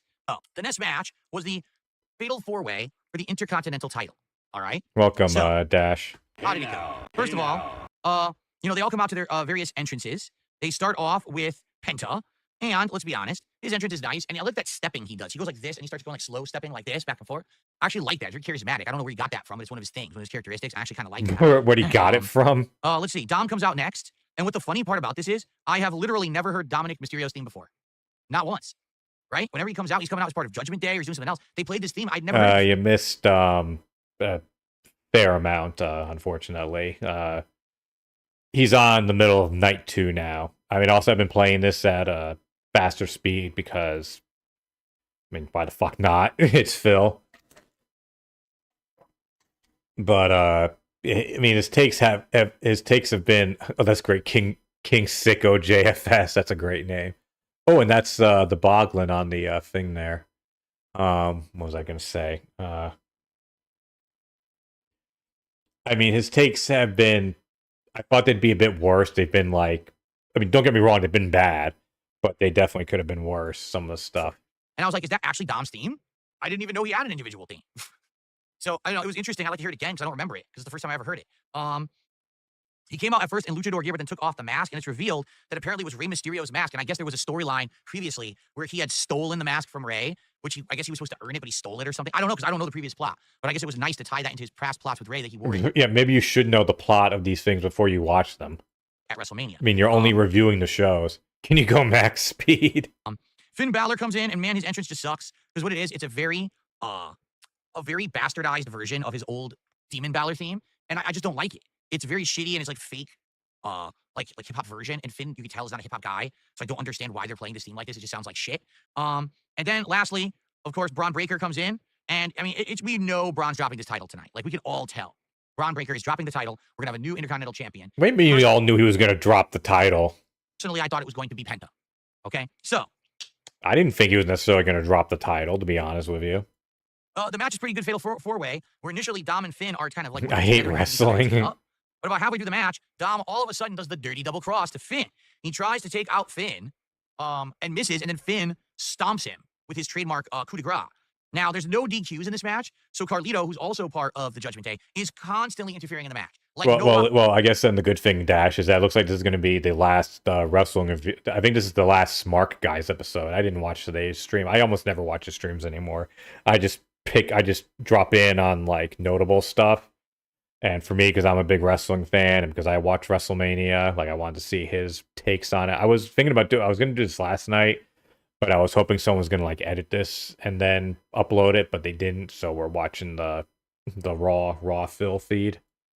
He's constantly interjecting himself. But apparently today he was complaining that he didn't get enough support, and so that the show has to die now because he didn't reach his goals to open up some fucking cards or something. Match over and over and over. And he keeps getting beat up by people, but then he comes back in. All right. At one point, Braun Breaker super spears Carlito through the Spanish. Reminds me of my grandfather. Well, actually, WrestleCon reminds me of my grandfather, but in a positive way, though. He was big into wrestling back in the day. I mean, he grew up in the Northeast, so he was around for like the WWF or even like Capital Wrestling and all that stuff. So he got to see like Bruno and all those, Pedro, all those classic legends from back in the day. For the rest of the match, okay? The crowd seems to love Dom, and this is the weird thing, is that Dominic Mysterio, up to this point, whenever I've seen him on TV, he has ultra heat. And what I mean by that is every single time that they see him, all right? Everyone is absolutely screaming, boo, boo. He can't speak. He can't even get in a word edgewise. He can't even do a promo because when he tries, they boo him so loudly, he can't actually talk. But tonight, in this match, the crowd flipped. They had a complete change of heart. Now, what Ethan Ralph says he thinks the reason that happened is because the crowd wanted to see him actually win a title. And this was a way to have my him actually win the grandfather title, so they were behind it. But died for of a me, heart attack. I don't know. I just think what it is sometimes at WrestleMania. But I mean, he was fucking old. He was in like his 80s, and I feel bad. Well, obviously I feel bad, but he dropped dead of a heart attack while he was bringing out the trash. And my grandmother found him like dead in the driveway. And yeah, I can only imagine how traumatic that was for her. Crowds want to see the underdog win. And let's be honest, out of everyone in this match, Dom is the underdog. He's definitely the most green of all of them. He's incredibly skinny. And, it's not believable that he would actually win this match. So maybe if he just finds a way to win, it's like the unlikely David versus Goliath win. And I think maybe that's what was happening during the match. The crowd liked that he was turning on Finn, doing this stuff to try to win. They kind of liked that, okay? So the crowd is going crazy for Dom. Dom, let's see here. Oh, Finn stomps Braun Breaker with the coup de grace. And then out of nowhere, Dom does his flying Mysterio splash and gets the pin on Finn and wins. And the crowd erupts and goes crazy. It's called the frog splash. This is hilarious. Dom grabs the title and he runs away from the ring. And it's like, oh, it's kind of like similar to the New Day on day one where they won, they grabbed the titles and they ran out of there, right? But then all of a sudden, he goes all the way up the ramp and the crowd is cheering, Dom, Dom, like they're going crazy for him. And then the camera angle cuts back and all of a sudden, he's running back to the ring and now he's posing with the title like a hero. And I'm watching this, I'm like, I think I know what happened. So WWE never in a million years expected that the crowd was actually going to turn and like Dom tonight. They thought they were going to continue with this plot where he's the most hated dude, and to give him the win was like the ultimate twist, right? A moral But question. the crowd completely flipped. It's a moral So conundrum. they told him, hey, go back down there and go Okay. do a pose and a victory lap like you're the hero. And he had no clue he was going to do that, and they told him to go back down and do it, so he did. At least that's what it looked like to me. Like, it looked like that was not planned or scripted. It looked like that was completely organic, happened on the fly. And someone said, oh, shit, go down there and celebrate because, you're like an idiot if you don't. And so he did. So No, I think actually the talk was that he did that on his own, but it was just because he wanted to like savor the moment. I mean, how often do you get an entire crowd cheering like that at your victory at WrestleMania? So that was kind of cool. And Dom being the Intercontinental Champion, you have to wonder, if the crowd's behind him now, how can they continue to make him the villain? Will it flip? Will it now be that like Dom and Liv are faces in Judgment Day, but Finn is the heel and Finn's angry because Dom turned on him and beat him at WrestleMania? Maybe they throw Finn out of Judgment Day. I could definitely see this actually turning Judgment Day into a face faction because Carlito's funny and charismatic and he could play either side. I think Dom can do it. Liv has been a face before, so maybe that's what'll happen. I don't know. It's kind of an interesting twist, no? There's also another twist coming up when we talk about the women's tag match, all right? And I kind of have a theory of something that might happen, but I'm not sure. But we'll talk about that in a little bit. Okay. Up next was Randy Orton's match. I had a feeling that that's where the question was going to go. I mean, it's a case by case basis. I mean, like, I'll try to make this as quick as possible, and then I'll get back to this. I saw my mother die of breast cancer, and it was a long, long fight, and it got to the point where she basically she went through all the meds. Like, they were like, okay, there's no other treatments that we can put you on, so now we're just gonna take you off meds. And she went like, it was a quick drop in condition. Like, I want to say it was maybe 2 months between when she went off the meds and when she died, and she had a dramatic downfall. Like, her mind really went, like, she was like forgetting stuff. Like, she was forgetting shit like mid conversation. Like, I make the best analogy I can give is that scene in Monty Python, The Holy Grail, when in the swamp marsh or the swamp castle, whatever it is, when the king locks his son in the tower because he wants him to marry the girl to unite the land or whatever, and he goes through the thing where he's talking to the guard, says, don't let him leave, and he keeps going this thing because they don't understand what each other is, or because they keep misunderstanding what he's saying or forgetting what he's saying. Let's keep going and clarifying. Like, that's basically what conversations turned into, like, with me and my mom. And then eventually it got to where I'm sorry, I'm ranting too much about this anyways, but eventually it got to where it was clear she had no idea what was going on. Like, her mind was completely gone. She wasn't, like, all her soul and humanity was gone. Like, she was just, whatever. And then eventually she just, passed away and died. And I kind of said after that, I was like, okay, I am not going to let myself get to that position. Like, I don't want my kids to, like, have that be their last image of me, because it fucked me up. And I know it's going to fuck them up. So in cases like that, where it's like, when you just start becoming like a burden, not only are you a burden, but you can't even tell what's going on around you. Like, at that point, it's like, yeah, just don't let me get to that stake. Get me away from that beforehand, if at all possible. To the ring, and he says, "That's it. I'm ready. You know, my opponent KO isn't here, so open challenge. Let's go." And so the lights turn on. It's all white. It's like blinding white light, and you're like, "What is going on?" And all of a sudden, the doors open, and it's that theme. We believe in Joe Hendry. What the? And Joe Hendry walks out. That is not the theme. For those who don't know, Joe Hendry is the TNA champion, and WWE has been doing crossovers with TNA recently. And they had Joe Hendry in the Royal Rumble, and he was in there for a little bit, but he didn't really do much, and he got eliminated relatively fast, so it didn't really matter. So now they actually have him. Coming out, and the entrance is amazing. Like, the music is sick. It's like a country rock, epic, inspirational, positive theme. Like, crazy good, right? Oh my God, this guy could really do stuff, I guess. I've never seen him wrestle outside of the Royal Rumble. If he's still the TNA champion, because he was the champion at the Royal Rumble, it's now April, he's held his belt. I guess maybe he's believable. Maybe this will be a good match, right? No, not at all. It was awful. So he comes out. I wouldn't say it was awful. Some fighting back and forth a little bit. A lot of "we believe" chants from the crowd, but it seems like the crowd is the only one that does believe. At one point, Hendry is beating up Orton, but Orton immediately turns the tides. Hendry tries to do a choke slam to Orton, but Orton shrugs it off like, "What are you, crazy? What makes you think you can choke slam me? You're much smaller than me." So he no-sells it that he can't do it, right? So Orton thumbs him in the eye disrespectfully, and then Hendry grabs him and does a release sidewalk slam, kips up, and does his twisting turnaround pose, where basically he'll do something in the back and he'll go just like that. And as he's doing it, even though he literally just got release sidewalk slammed, Randy Orton just hits him with an RKO out of nowhere, pins him, hits him with another RKO out of nowhere, and that's it. And it's like, well, that was disappointing. If it was KO, it would have been a serious match. This was not a serious match at all. It was kind of like it made Joe Hendry look really shitty. So, no, it didn't. It was disappointing. I was hoping for someone better than that. If they were going to have Joe Hendry as the guest wrestler to wrestle Orton, why not do a real match? Anyway, Travis Scott came out, and I wrote here, Travis Scott can eat out of my ass. I wrote that right there. That's what I thought about the Travis Scott segment that they did. Okay, look, I'll admit that I would have preferred to see Joe go longer with Randy, but at the same time, it's like, I get why they didn't, you know what I mean? Like, they're not going to let him go like 50-50 with Randy fucking Orton. And whenever you see Bronco, or saying alone, whenever you see a red one, it's your grandfather. This makes us both. Okay.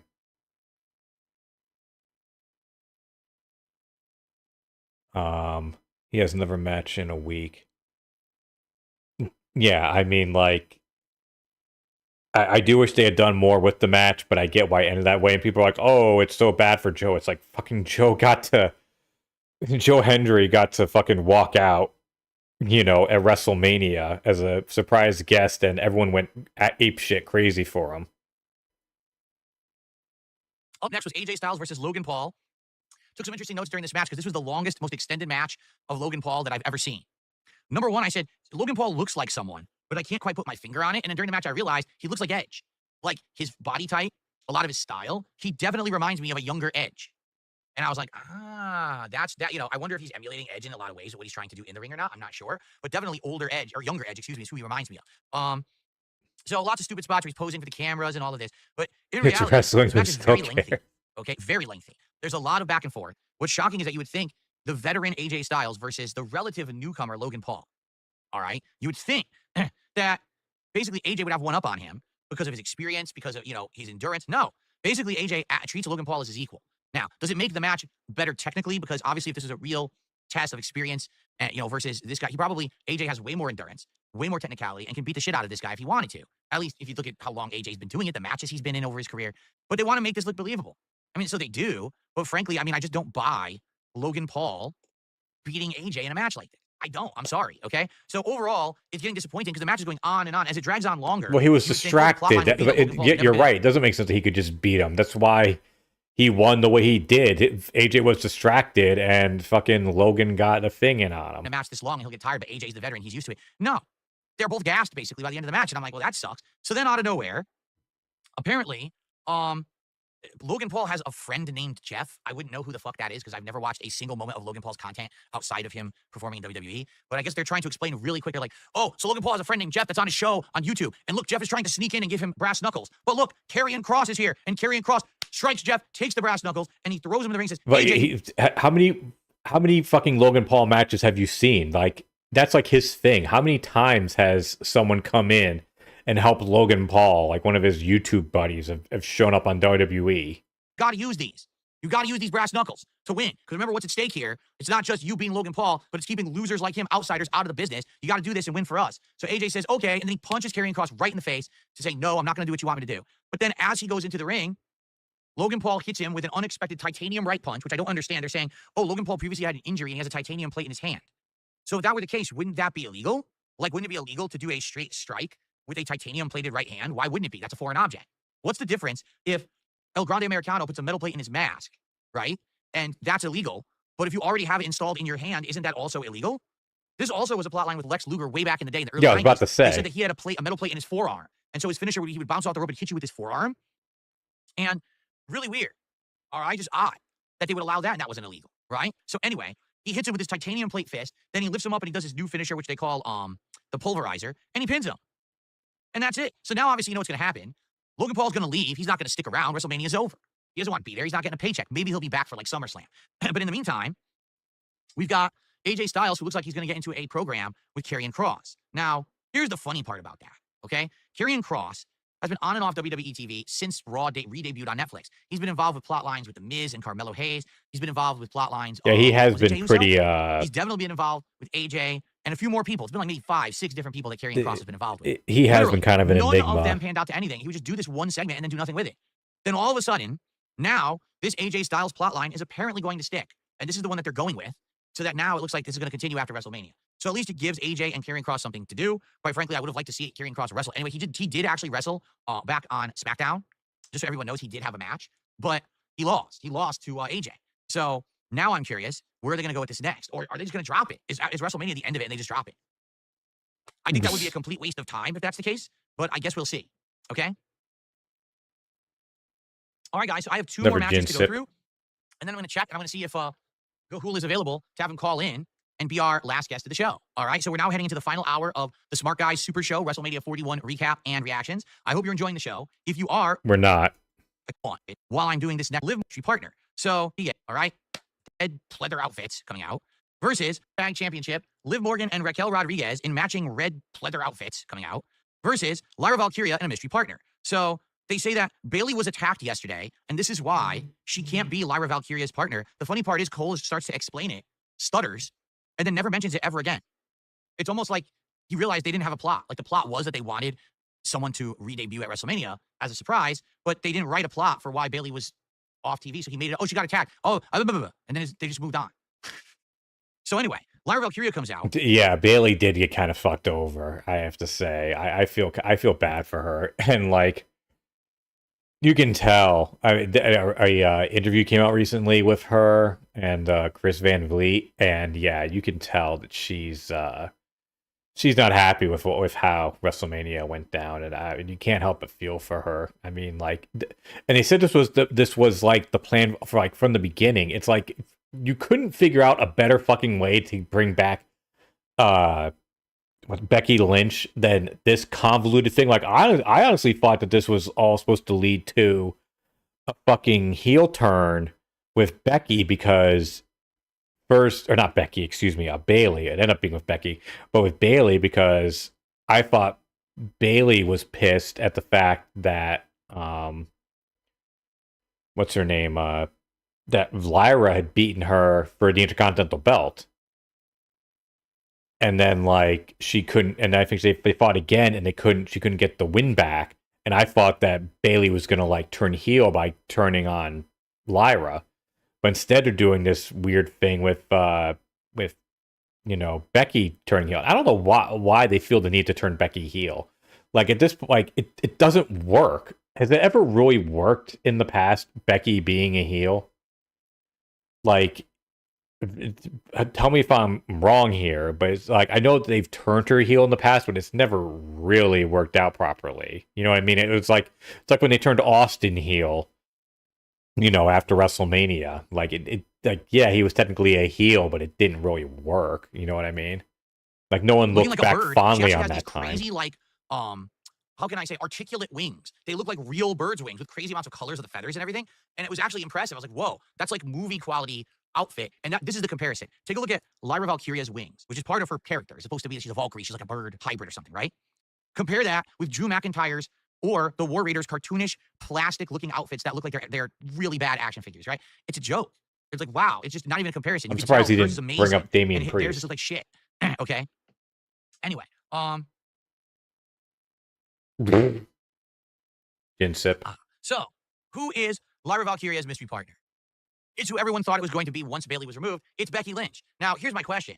If it's Becky Lynch, why didn't they just originally have Becky Lynch come back like a week or two ago and announce that she's going to be in this match with Lyra Valkyria? In fact, why wasn't Becky Lynch the person who had the matches and then eventually teamed up with Lyra instead of Bayley? Good question. I don't even get it. I'm totally confused. Why did they do this last-minute swap instead of... Oh, my eye. You know what I don't get it. It didn't really do what I think they wanted. I think more people would have actually been excited if it was announced that Becky was coming back than just dropping it like the surprise in the middle of the show. So that was a weird choice for me. I wish that they had done it ahead of time, okay? So they announced that actually they're both from the same country. I didn't know that. I didn't know they were both from Ireland, right? So I didn't know that Lyra Valkyria and Becky actually from the same home country. I knew that Becky was, but I didn't even know that Lyra Valkyria was Irish. So Becky looks a lot older. I haven't seen Becky in many years. Last time I saw her was, pre WrestleMania 20 or whatever, when she was first time she became the man and stuff like that. She does look a lot older. Like, you can tell she's got more of the age lines, wrinkle lines on her face. She has a lot more makeup on now to try to still look young, but you can tell she's older. But she's still fast. She's still got all her stamina. She can still hit all the spots. So don't really care that she looks older. She can actually still do everything, which is great, okay?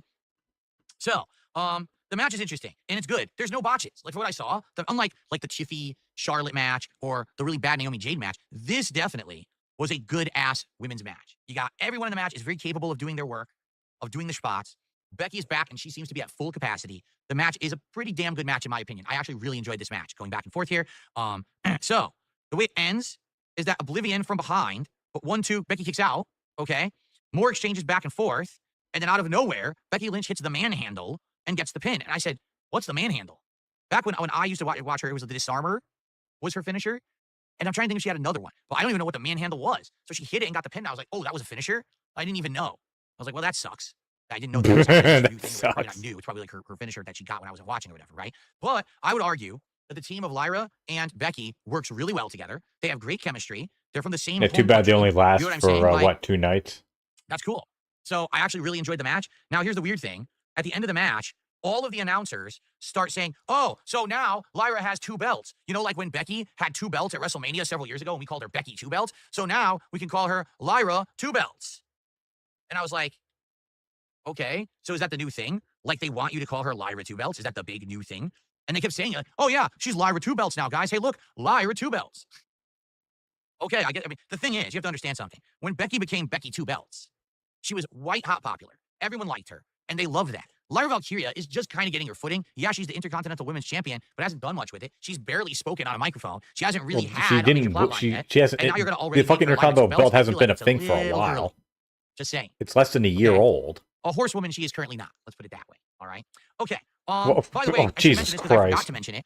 On night 1, HBK actually had come into the show at one point just to say, hey, everyone, thanks for coming. Attendance is like 61,000 people. And if you're not down with that, I got 2 words for you. And that was it. This night 2, Stone Cold Steve Austin comes in, and he comes in driving a 4-wheeler, and he starts whipping it around the ring, and he loses control of the 4-wheeler, and he literally drives the 4-wheeler directly into one of the walls where all the fans are standing, which is an LED wall. The whole wall moves, and you can see people go like, oh, get pushed back. So that's what Ethan Ralph was mentioning earlier, is that there's potential that some people might have actually gotten hurt when they got hit by this wall. It's not for sure, but definitely it looked like someone got clobbered when he hit them with the wall. Now, he got off the 4-wheeler and talked to them a little bit, but man, that's a payday. Like, seriously, he could easily just back away and be like, hey, I got hurt by that, and sue the shit out of WWE. So, kind of sucks. Then, Austin came into the ring and basically did his little thing, his little shtick, and he said 63,226 in attendance. Yeah, Nick Khan was right on that. And that's at least 2,000 to 3,000 more than night 1. It's a little weird that they had way more night 2. Like, did everyone miss night 1? Because arguably, I would say out of the 2 nights, night 1 was actually better.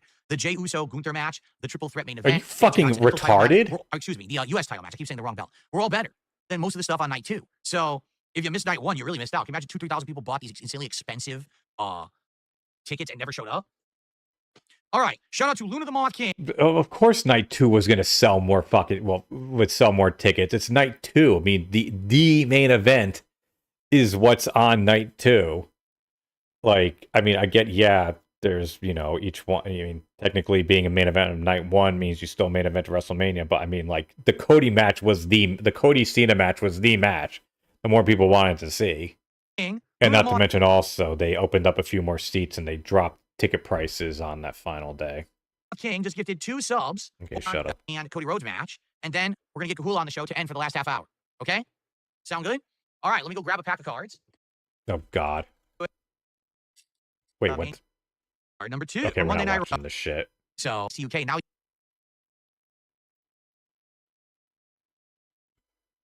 he was not my anything, so you get nothing. Okay? Man, did this entrance represent that. Cena is really going ultra minimalist. And what I mean by that is he said to everyone weeks ago, to the crowd, he said, guys, I am not going to give you anything new whatsoever. I'm not going to present you with any new graphics, any new outfits, a new gimmick, nothing. You get nothing because you don't deserve it. You're the undeserving crowd that never gave me a lick of anything, so you get nothing, okay? Man, did this entrance represent that. And honestly, I liked the entrance. I mean, it would have been great to do something heelish or whatever, but instead, he completely abstains and just walks down with black lights on, and that's it, okay? So. Yeah, I missed that entrance. Then Cody Rhodes enters, and as Cody Rhodes starts to come out, they announce, this match is brought to you by Drumstick. Drumstick, you know what that is? That's the ice cream cone that has chocolate on it with nuts that you buy in the grocery store. That's what we have to hear. The main event of WrestleMania, the biggest plot line in all of pro wrestling.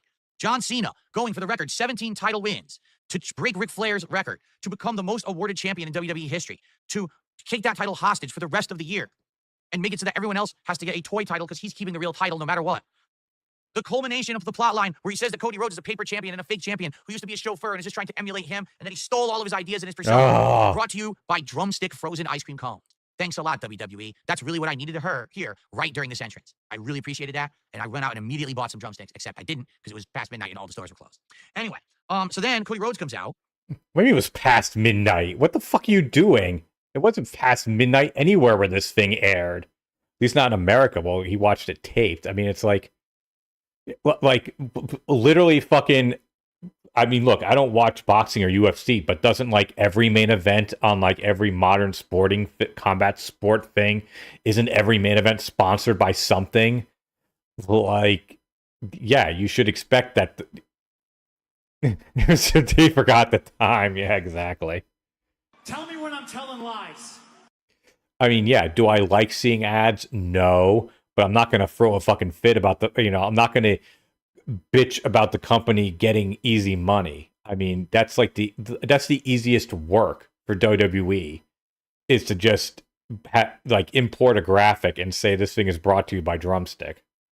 And as he's coming out, all of a sudden, motorcyclists start driving back and forth across the stage for some bizarre reason. Cody Rhodes comes out, and what appears to be like a helmet, like a cyclist helmet, but then it unfolds, and it's like this skull thing comes up and off. And I think, isn't it true that last year he also had a very similar, it was like a crown, a skull crown. So now he's coming off with the skull helmet, I guess. I guess if that's his thing, it was a little weird. It didn't look great. It looked okay, but it didn't look great or anything. Again, they're going for these weird outfits as they come out, and sometimes they hit, and sometimes they don't. This one's kind of eh. So anyway, so it's an absolutely amazing entrance. He's coming down the ramp, and he's slow. Pyro out the ass, lighting, American flag out the ass. His outfit looks good. But there's one really big thing missing. What? Crowd can't be heard singing his song at WrestleMania. I would argue that the thing that makes his entrance popular is that the crowd gets into it and sings the song, and you can hear them singing all the lyrics. When you strip away the crowd because you're in such a huge arena, he did that earlier. I think he mentioned the Iron Man thing, like at an earlier part. You can't hear them singing. It sucks. It's the stupid, so gonna go crow. It's like really whiny, shitty music. I'm just sorry. What are you talking about? It's frustrating. What you just said What? is one of the most insanely idiotic things I have ever heard. Yeah, it's a really shitty song. That's why literally everyone sings along with it. Because, as you know, Rye, every wrestling fan likes to sing along with shitty songs. Without them singing it, I don't think that the entrance sounded very good. I'll be honest, I think that when he entered in Europe or even recent weeks, I think those entrances really popped. But when he comes out here and all you hear, stub my toe and now I'm angry, it's bad. I don't like it, all right? So anyway, in a nutshell, because I wrote play-by-play everything that happened. One of the most insanely idiotic what I will say things is, I've ever heard. definitely this night was a night of the crowd flipping and liking the heels. The crowd was actually cheering on John Cena during this match, like significantly cheering on John Cena. So yeah, it was a fun match because of that. Was Cena hitting spots? Yes. But was Cena as fast as he used to be? No. Was Cena able to do all the stuff that he used to do? No, definitely not. He's definitely lost a step. And I mean, it's probably a combination of ring rust and age. He doesn't wrestle all the time anymore. I mean, hell, how dumb was it that he had his promo against Cody 2 weeks ago and was off the freaking show for 2 weeks? So I was just. What the fuck are you talking about? He was on SmackDown, you retard. What do you mean he was off TV for 2 weeks? To be in practice, right? So anyway, the match was okay. It wasn't bad.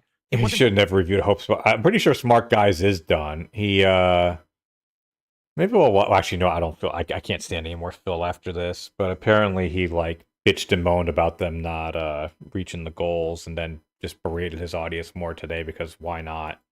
The best. It was a decent match. I'll put it that way. All right. And there was a lot of back and forth. At one point, the ref gets bumped. And when the ref gets bumped, Cody hits Cena with the crossroads, pins him. There's no ref to count. It's obvious that the ref would have counted to 3. This reminds me of back in the day, the Hulk Hogan versus Ultimate Warrior match, where the ref got bumped, and then Hogan pins Warrior. There's no ref. Warrior pins Hogan. There's no ref. It's frustrating, right? So finally. That's an oddly specific example. I mean, Jesus Christ, how many times has that been used where the ref gets knocked out and someone covers the other guy and there's no one there to count it and it would have been a victory? Like what a... I forgot that even happened in the war. Did that really happen at WrestleMania 6? I barely remember that happening there. I know numerous other instances where it happened, but like just to pull that one out from fucking like over 35 years ago. I mean, okay. At the very tail end of the match, all right, it looks like John Cena is probably going to win this match, but then Cody starts to come back and you don't know what's going to happen. All of a sudden, Cena decides to take the turnbuckle cover off of the turnbuckle, and as he's doing this, all right, he grabs Cody, smashes him headfirst repeatedly into it, then he puts him into an attitude adjustment. 1, 2, kicks out. No way. So is Cody superhuman or what? It's crazy. He just slammed him against the turnbuckle, did his finisher, he still kicked out. So you think, now's the time that something epic is going to happen. And all of a sudden... Cena needs to go back to China. I do have to say, I do find it a little annoying. I'm going to be a little DSP-ish here. I do find it annoying that Cena's Chinese and Mandarin is so good. Like, my wife has commented on, because I've shown her clips, obviously, of Cena speaking Chinese. And she's like, yeah, his accent is surprisingly good. Like, I've been trying to learn Chinese for fucking years and have failed miserably, just fucking miserably. Yet this fucking guy can just, like, you know, have full-blown, you know, conversations and speeches in Mandarin. Sudden, music starts playing, and they cut to the stage. You're like, this is it. Here comes The Rock. This is what we've been waiting for. The big payout. The Rock's going to come out. Maybe then someone else will come out. Well, a big brawl, kind of similar to last year. We had so many people coming out at the end of WrestleMania. A big, everything ensues to make sure Roman Reigns loses, right? And then they actually show the stage, and they show who's coming out. It's Travis Scott holding a replica hardcore title from the early 2000s. And it's like... No, it's not a replica from the early 2000s. Welcome, home along. Hey now. It's not a replica. It's a... I actually like his belt, to be perfectly honest, because it's a hardcore belt that's based... It's a black man. Yeah, exactly right. Tell me when I'm telling lies. Like, I like the belt because it's like the modern design, but it's broken like the hardcore belt. I actually like that. I mean, I don't like it enough to get one. I would never get any belts anyways. But I think they said it's like, what was it, like $1,200 for that? That's what they're selling that for. Like, fuck right off with that. 12,000 or 12,000. Excuse me. Anything over $100 is too much for something like that. I honestly don't really get people who, and I'm like, look, listen, you can spend your money however you want, but I've never understood the appeal of people who like buy replica. But it's one thing to buy a replica belt and then, like, you know, hang it on your wall or put it in a display case or something. But when I see people who like bring belts to wrestling events, I'm like, what are you doing? Like, to me, that doesn't make any sense at all. Like, does anyone like? Well, yeah, that I don't really get. Like, okay, it's one thing if you just want to get it like signed by wrestlers and stuff. Like, I've seen that where people will go to like conventions and just get their shit signed. Okay, fair enough. But like when people just they want to show off their pay, I mean, I guess so. But like, I've never understood like people standing in the crowds with like these big multiple $100 replica belts, just like standing around with the belt on. Like, the only time I ever had a belt and this is legit, was I was joking. This was my friend and I went to Raw. They had a show on Halloween, right? It was Raw on Halloween. We dressed up as Demolition, the Axe and Smash version. I think I was Axe. Yeah, I was Axe, and my friend was. It doesn't matter. But anyways, I went and I got belts because they were tag champions. But what I got was the fucking belts they used to. I found it on eBay. Someone had the old foam, because they used to sell these back in the day in like the 80s and 90s, like the old foam, like cheap ass, like these couldn't have cost more than like 20-30 bucks back in the day. Like they were clearly made for kids. Like if you hit someone with they're all plastic and foam. I got those belts and we walked around with them. That's the only time I've gotten a belt, and that was because it was part of a costume. But I've never understood people who are just like fans who just walk around with with belts, like those big old golden replica belts. But, like I said, spend your money however you want, but to me it just looks weird. Although, as I say that, I look over, I take that back. I'm thinking about it. I do have some, like, the belts that I have are like ones I got secondhand or like cheap. Like I got at a tag sale, I have the old, remember when WWE had those ugly tag team belts? Like they look like big coins, and they had like the two, the center plate, for lack of a better term, had like the two Centaurian heads facing each other. I have two of those. I have a Raw and SmackDown one of that, and I also have a Raw women's title belt as well. Oh, but they're like ones I got from like tag sales, and they're not like authentic replicas. They're like plastic, and they're made of like nylon or whatever. Like the cheap straps. Are you for real? Like that's who you got coming out by himself?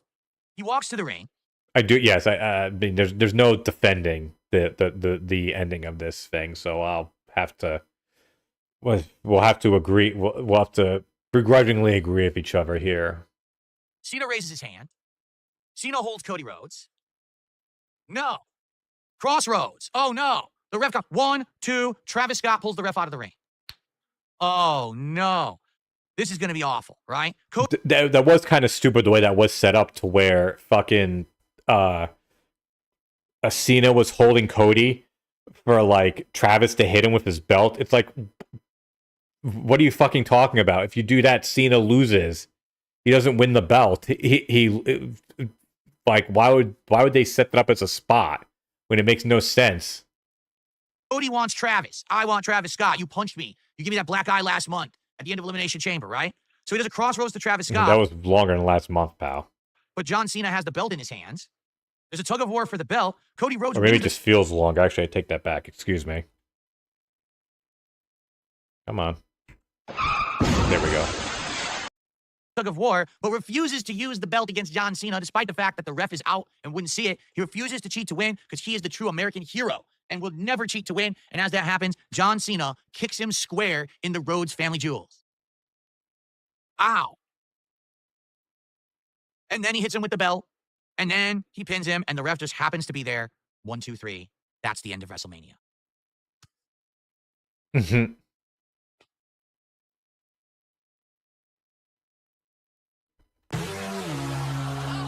Ladies and gentlemen, I think it's time to see if I can get Gahul on the show. What do you think? Let's see if I can get him on here. Oh, okay, I'm not going to watch. I just got to see this fucking guy. Let me see if I do. Hold on. I got a couple things I got to do. Webcam I got to move over. And then, where's the Discord window? There. The Discord's not even open. What happens? Nothing. Nothing happens. It only shows up when I have Discord opened. Oh, okay. So let me get Discord open, guys, okay? Remember, Mr. I don't know what Discord is? All this stuff. Let me turn on my headphones. All right. Does he really have wireless earphones?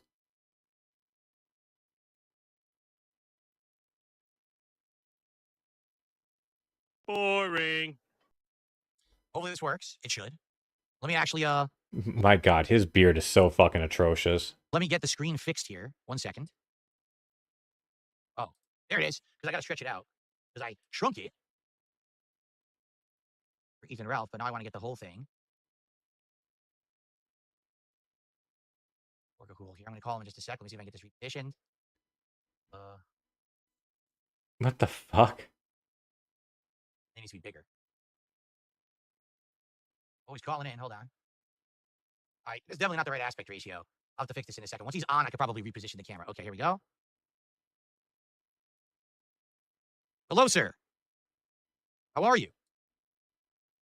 Excellent. Hold on. Here we go. I got your volume on now, and I'm going to adjust my volume so that I don't completely overpower you on the stream. Let's see here. There we go.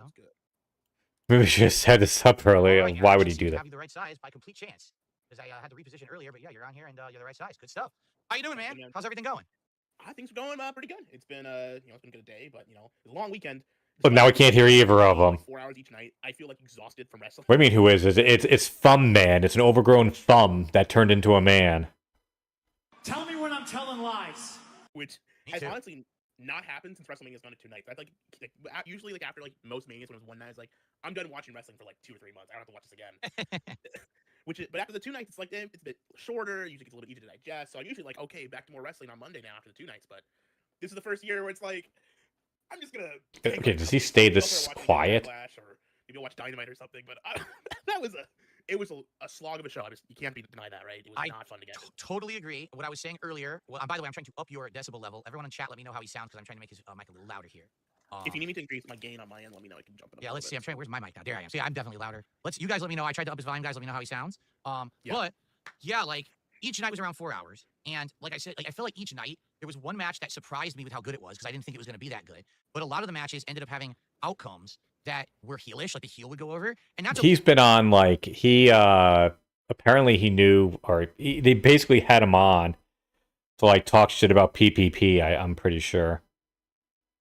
The first couple times it happens, but then after a while, every heel is winning, it gets more exhausting because when you're watching WrestleMania, you're hoping to get the culmination of plot lines and you want to get that victorious feeling, at the end of the road, the hero wins or whatever. And it just kept not happening over and over and over. And yes. I just thought that some of the matches were real slogs and weren't as good as they thought they were going to be. And so you're right. Basically when I went ahead and was watching last night, I was just getting really tired and I just wanted to end. I started skipping parts of matches and that's not good. You want to be enjoying the whole product and I didn't feel like that. It was too much. Whoa. You're supposed to be reviewing this and you were skipping around. That's not how this is supposed to work, pal. I mean, okay, it's kind of funny when Cornette does it, but you're not supposed to really be doing that. But it gets boring. It's you just get so bored watching. It's man, when it's bad, and there's good bad in wrestling. You can have a train wreck match be entertaining, right? In a lot of ways. But this was not a fun, and frankly, the problem with there's this account on Twitter where it's the minutes between matches for WWE, and both nights over half the show was not wrestling. Wow. It was video packages or ads or commercials. The ads were atrocious. There's so many wedged in there. It's come on, it's WrestleMania. You got so many people watching. You really have to make a few extra. Okay, I can barely fucking hear him now. Ice cream cone. What are you talking about, man? No one cares about that shit. The product placement in the actual thing is one thing. Or the one thing that was funny was during the Dom Mysterio match, the sponsor for that match was Dude Wipes. It's just that was funny. I was actually okay, appropriate. Yeah, even Michael Cole made a joke about that.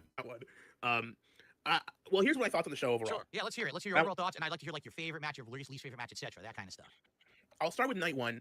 Night one, up till the main event, was probably the worst WrestleMania of all time. I don't think I'm exaggerating. Give me a mother. What? It's the one with was it the Caesar's Palace one, the OG Vegas one? That was remember that? Yeah. Or maybe the Bam Bam Bigelow. Yeah, I'm sorry. I've seen a couple people make this take that night one was the worst WrestleMania ever. Bro, you have not seen enough motherfucking WrestleManias. If you think that WrestleMania 41 night one was one of the worst ones ever, no, it was not. Was it one of the best? Hell no. But let's not go crazy here and start declaring that night one of 41 was one of the worst ones ever. Football player that might have been I legit lose respect for you if you say shit like that. Yes. What a man, what a mighty good man. How could you not like that match? It was amazing. How dare you? Right. But if you look at the history of WrestleMania, I think especially in the modern history of WrestleMania, that first night was so bad. And devoid of anything you would consider a WrestleMania moment, they'd say. It's what Vince would say, and they say it's the WrestleMania moment. And besides the main event, which was excellent, and I also enjoyed Charlotte versus Tiffany a little bit. I know some people didn't like that one, but I actually thought that one was okay. Wasn't amazing, and also I felt it was that one was closer to a WrestleMania because it's a big title match and a big show. It wasn't amazing, but besides that main event, that whole show was kind of this could be an episode of Raw. This would be a bad episode of Raw. This would be an episode of main event that you'd see on the WWE Network. It's not a quality. It's not the standard of what a WrestleMania show should be. Jesus Christ! boy, are we trying to have like a fucking negative off here? Like, which person is more of a pissy negative Nancy, Phil, or fucking thumb guy here? Including the Jay versus Gunther match, which was a fucking. Actually, no, it's not even a competition because Phil is actually somewhat positive about night one. Honestly, that was horrible. I don't even have. Even if you want Jay to go over, it's fine. I'm okay with Jay winning. Actually, it's not the problem. But the way the execution, how the match was put together, the actual work in the match, it was really bad. Like, it was way worse than even I was expecting. I thought it was going to be good. The way I put it, what they did in that match was what should have been over a course of months, where they're building Jay to be a reputable wrestler that could actually face Gunther and beat him. But the entire 3-month buildup was he sucks, he's botching, he sucks, he's just yeeting, he has no confidence in himself. So now in this match, all of a sudden we're supposed to. I wish I had my old plug-in that could boost the audio. From the submission hold, all the things that used to beat him, all of a sudden he magically now can defeat for no reason. Like, where was the story where he learned how to beat all these moves or whatever? It never happened. Now I'm okay with him winning. I'm just not okay with him winning. And now the way that he won, by submitting Gunther with his own move, and Gunther tapping out like a pussy within 5 seconds. Now Gunther, where does that leave him? He looks like an asshole, and he has nothing to do. So I think it was like, at what expense to get Jay over at this point? I think it was a really bad sacrifice that they made. Hot take. Did we even get Jay that much more over? Yeah, sure, he won the title, but like the match was so bad. I think just the match itself, like the actual work inside, like the moves, how the execution of the match was. What? I'm sorry. What would you prefer to have happen? That fucking Jay loses? Like, that would have been a million times worse. Like, you talk about, what are you going to do with Gunther? What the fuck do you do with Jay if he had lost this match? It was so bad. I didn't feel like Jay's a bigger star coming out of this. He's not the same level as he was before. He just has a title now, right? Everyone online is clamoring for him to lose tomorrow night or tonight. Oh, wow. So No, he's much bigger now. Jesus Christ. Except for Rollins or someone to have like drop the belt in a day, have like a short reign, or he's gonna lose at Backlash or something, right? Which, I mean, you don't want to do that, but so I don't think it helped Jay. Don't think it helped Gunther. Don't think it helped anyone. It was just that was probably. Until Cody versus Cena, I think that's probably the worst thing on any of the nights. But so if night one was, I mean, night one basically one of the worst WrestleManias of all time until the main event, which was excellent and probably the best match across both nights. I mean, it wasn't my favorite one. My favorite was probably. Yeah, again, I'm sorry. If you say that was the worst one ever, you haven't seen enough fucking WrestleManias. I don't even know. I mean, there might be the Intercontinental title match, the Braun Breaker one. That probably was that was my personal favorite actual in-ring match. Well, like, if you're complaining about like in-ring work and like match not being like good, whatever, go back and watch WrestleMania 1 or 2. Like, yeah, they're historically significant, but those are, if you're talking about like just like the actual matches, they're pretty shit if you go back and watch them again. In terms of like dramatic matches, like, that's gonna be the one that's gonna be the match people remember from the show, was that night one main event. Night two, exact opposite problem. Most of the show was a pretty quality WrestleMania card, I thought, right? There was moments in the matches weren't as good, but they all had like exciting moments where they felt like big storyline payoffs, with the odd exception, Drew versus Damian Priest wasn't exactly that great. Yeah, I agree there. But then the main event happens, and the main event is such a fucking stinker. It's so not good. And it's the execution. I mean, like, if you think about, like, frankly, Travis Scott ruined the whole thing. Yes. I mean, you could have had this. Zillion% agree with you there. I mean, do you think there was one person watching WrestleMania who was like, oh, Travis Scott is going to come out now? Like, who would have reacted like that at all? So you say everyone popped big when his music hit because they thought, oh, Travis Scott's coming out. That means The Rock's coming out now, right? Exactly. And then The Rock didn't come out. Yeah, there's no defending the main event. I'm sorry. I'm sure he's big to the music hip hop people, but like in general, I think hip hop is kind of isolated itself because it gets such a big. The hip hop people of the stationaries, you mean? Regular pop music. What? Back in the day, where like these stars kind of transcended and became like pop culture icons, and they kind of do. Hip hop does have that to some extent. And Travis Scott is kind of a name people would know, but they don't care as much, right? Like if you think hypothetically, like go back like 10, 15 years and say like this was, I don't know, Mick Jagger, right? Came out in the main event of WrestleMania and beat up Stone Cold Steve Austin. That would have been crazy. It wouldn't have made any sense. It would have been terrible probably wrestling. But at least people would know, like, oh my god, that's Mick Jagger from the Rolling Stones or whoever mainstream pop. Here's another thing too. This is what I don't get. Mick Jagger, like, I'm sorry, but like, no knock on the Rolling Stones. The Rolling Stones haven't been relevant like this century. Like that's an awful comparison. On planet Earth thinks Travis Scott is a tough guy. Like, he's a mumble rapper. You know what I'm saying? He's a skinny mumble rapper. I don't buy him. He's gonna hit the ring. He's gonna try to attack Cody. It's stupid. Look, I'm no Travis Scott fan either, but like he so just wants to start dropping N-bombs at this point. Phil does. Someone out there, like for example, when they had Mike Tyson as part of plot lines, that I buy. He was a badass. He was a great boxer. Get him in a ring with HBK or Triple H or someone. I get it. You're putting Travis Scott in a ring with a pro wrestler. I don't care. It's fucking stupid. And like what I was saying earlier on the show, the music that he portrays, fine. I don't like it. Big deal. That's not the criticism here. The criticism is when you think pro wrestling, do you think mumble rap? Of course you don't. No. You think of energetic, rock music or something. You don't think of mumble rap. And what do you mean you think of rock music? What is this, fucking the 1990s? I'm sorry. When was the last time that WWE had a big rock music like tie-in with their event. Like, it's always been rap shit. Like, this is how you can tell that Phil... First of all, this is a great fucking pose that's frozen on. But this is how you can tell that Phil, like, really doesn't know what the fuck he's talking about. And is clearly... I mean, he wasn't lying when he said he doesn't watch wrestling. But that people are like, oh, no, that's bullshit because he's in WWE Champions. No, I can totally believe that he has not been following wrestling at all for, like, the last decade or whenever... yeah, probably about the last decade since Smart Guys originally went off the air. Hard to wedge this into the product now, and it's just, and especially when you put it in the main event, what are you thinking? You have to have The Rock there to legitimize it. That's why people didn't really mind it at Elimination Chamber, but just having him there was a freaking travesty. Yeah, travesty. I see what you did. Yeah, what the fuck is that? There you go. It's just like What you just said old school like gangster rapper, like, you know, is one of the most insanely idiotic things I have ever heard. Wasn't supposed to do that. You end up doing a match. Right. That's fine because Snoop Dogg kind of actually fits. Like that kind of style of rap does fit wrestling. That energy, mumble rap. You're right. It doesn't fit. But regardless, the main point is Travis Scott. They've only used mumble rap stuff for how many fucking WWE pay-per-view themes at this point? Should not have any just plain celebrity, regardless of who it is, even if it was a big celebrity, right? Like a real thing, should not be interfering in the main event of WrestleMania for like John Cena's like last world title win. Right. For his historic record breaking, which isn't true. Obviously, Ric Flair did have like 20 world titles back in the day. I know that's a big, you know, people say he had 16 world titles. That's what WWE says, but you know, if you count everything, he had like 25 or something. Right, at least don't count a bunch. but John Cena's supposed to be this big, like, oh my god, the greatest. Yeah, but it doesn't really matter. They're not officially recognized, so you can't really count them. Time he wins, and it's because of a fucking celebrity mumble rapper, like not even do anything. He just appeared and like distracted Cody. Right. You know. So really, what it should have been was there should have been nothing. Like you should have had Cena cheat. You just had to have hit them. What should have happened is you could have cut the Travis Scott stuff out completely. Have Cody, you know, hit the ref, have him maybe go out to the outside, and Cena goes and gets the belt, and then they could have just gone from the belt spot right there. They could have cut Travis Scott out completely, and then Cena hits a low blow. It would have been better, but it still would have been good. It's just the actual match before that wasn't even good. It was kind of like really shittily worked, and you can see Cena calling the spots out, which is what he does. That's how he works. You remember that used to be the on Botchamania. You talk too much. Always John Cena calling out every freaking spot in the ring, and you could catch him doing it. Yes. Yeah, so you can see him talking, right, which is fine, but like it's just like the pace is wrong. They don't gel. They're not wrestling right together. Their styles don't really mesh well together for some reason, which I don't know how that happens. Cody and Cena on paper sounds like it'd be a good matchup, but didn't happen. But in the end, it just stunk up the room. And we can talk about the details of what happened during the night before, right? But I mean, this whole WrestleMania card. Yeah, overall, what did you think of the whole card? That's actually what I was going to say. The whole WrestleMania card, the whole WrestleMania show really hinged on this match being good. So this match being bad meant the whole show was bad. Even though, like, what the fuck are you talking about? What? What? If you cut out the main event, it was a pretty fun WrestleMania. Like, there's, you know, the couple good returns, some nice things. I mean, yes, I agree. You got to stick the landing, but you can't just say the whole show was shit because of it. I mean, fucking, what was it? Revolution on AEW. Outside, like, I'm not going to declare that was a shit show because the main event sucked.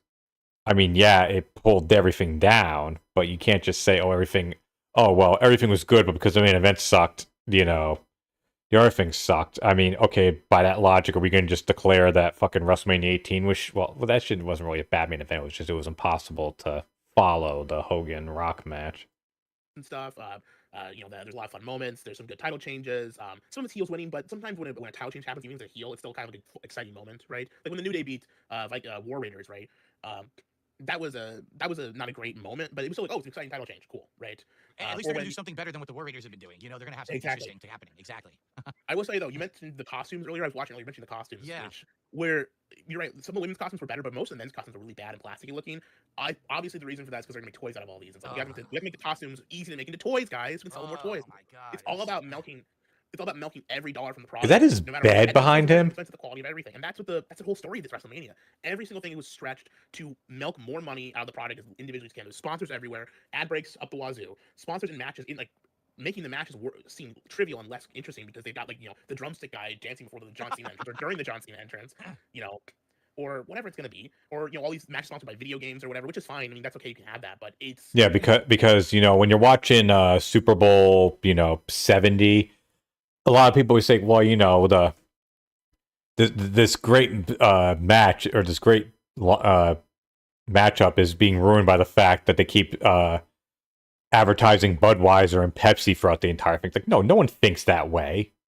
There's a spot and time frame and it can encroach too much into the match, including the main event where Travis Scott, the celebrity, get the celebrity, I want to make more money. It's going to be a viral moment with Travis Scott that encroached in and made the match suffer for it.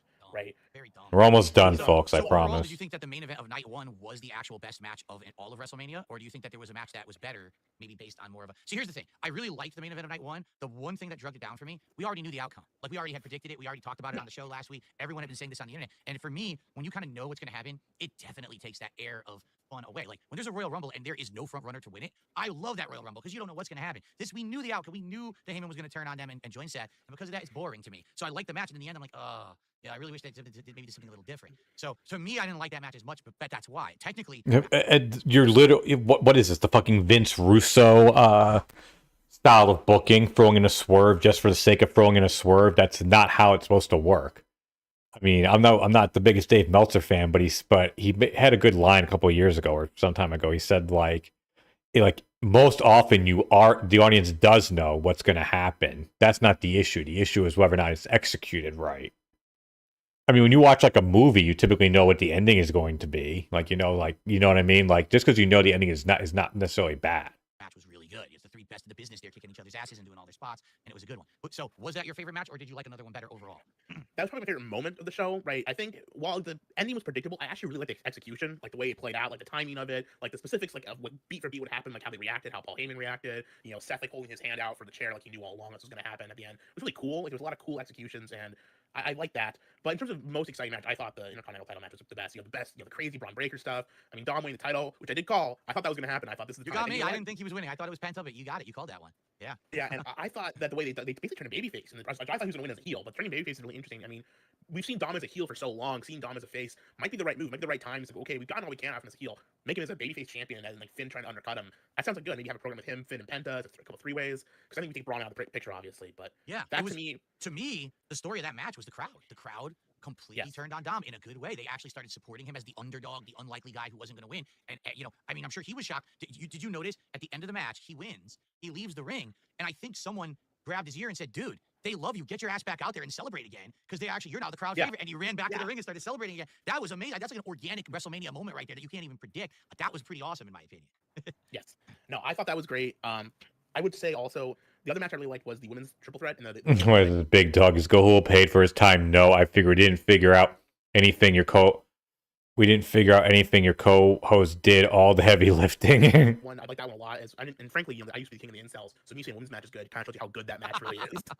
But that was a really good women's match. I thought that was really exciting. I was happy to see Io win. It didn't happen the way I thought it was going to go down. It was a really good match. They worked it really well. It was a good solid match. But that was beyond that. A lot of the stuff that I did enjoy was just kind of like I thought was okay, right? Like I thought the New Day versus the War Raiders was okay. I thought Drew McIntyre versus Damien Priest was just okay. I don't know. It was this feeling I got, and frankly, I will say this: I thought the worst matches on the show were. That's what I want to hear. What's the worst? Worst match on the show, and it's the obvious. I mean, discarding the John Cena versus Cody Rhodes, which was just disappointing and bad, which I thought was really bad, and the Gunther Jey Uso. Taking those out of the equation, it was that Logan Paul AJ Styles match, like we were talking about earlier. That was a really bad match. It didn't make a lot of sense. The work rate wasn't very good. No, it wasn't. What? This whole story with carrying Cross and all this stuff, and it just to me just stunk. It was not good. There was no excitement, and I think AJ's leaving WWE. I think that he's on his way out. Personally, if I was him, I would probably either retire or move on to. Wait, hold on. What did you say? This stuff, and it just to me just stunk. It was not good. There was no excitement, and I think AJ's leaving WWE. I think that he's on his way out. Personally, leaving. Where the fuck is AJ Styles going to go at this point? What, he's going to go back to TNA? I'm willing to bet good money that is not happening. No. I think he even said that he's done. He's going to retire with WWE. I mean, why the fuck not at this point? He didn't exactly leave TNA on good terms. I wanted to take a 60% pay cut. I mean, it probably took him all of his will, all of his inner fortitude to not tell fucking Dixie Carter, go fuck yourself, cunt. Because I would have done something.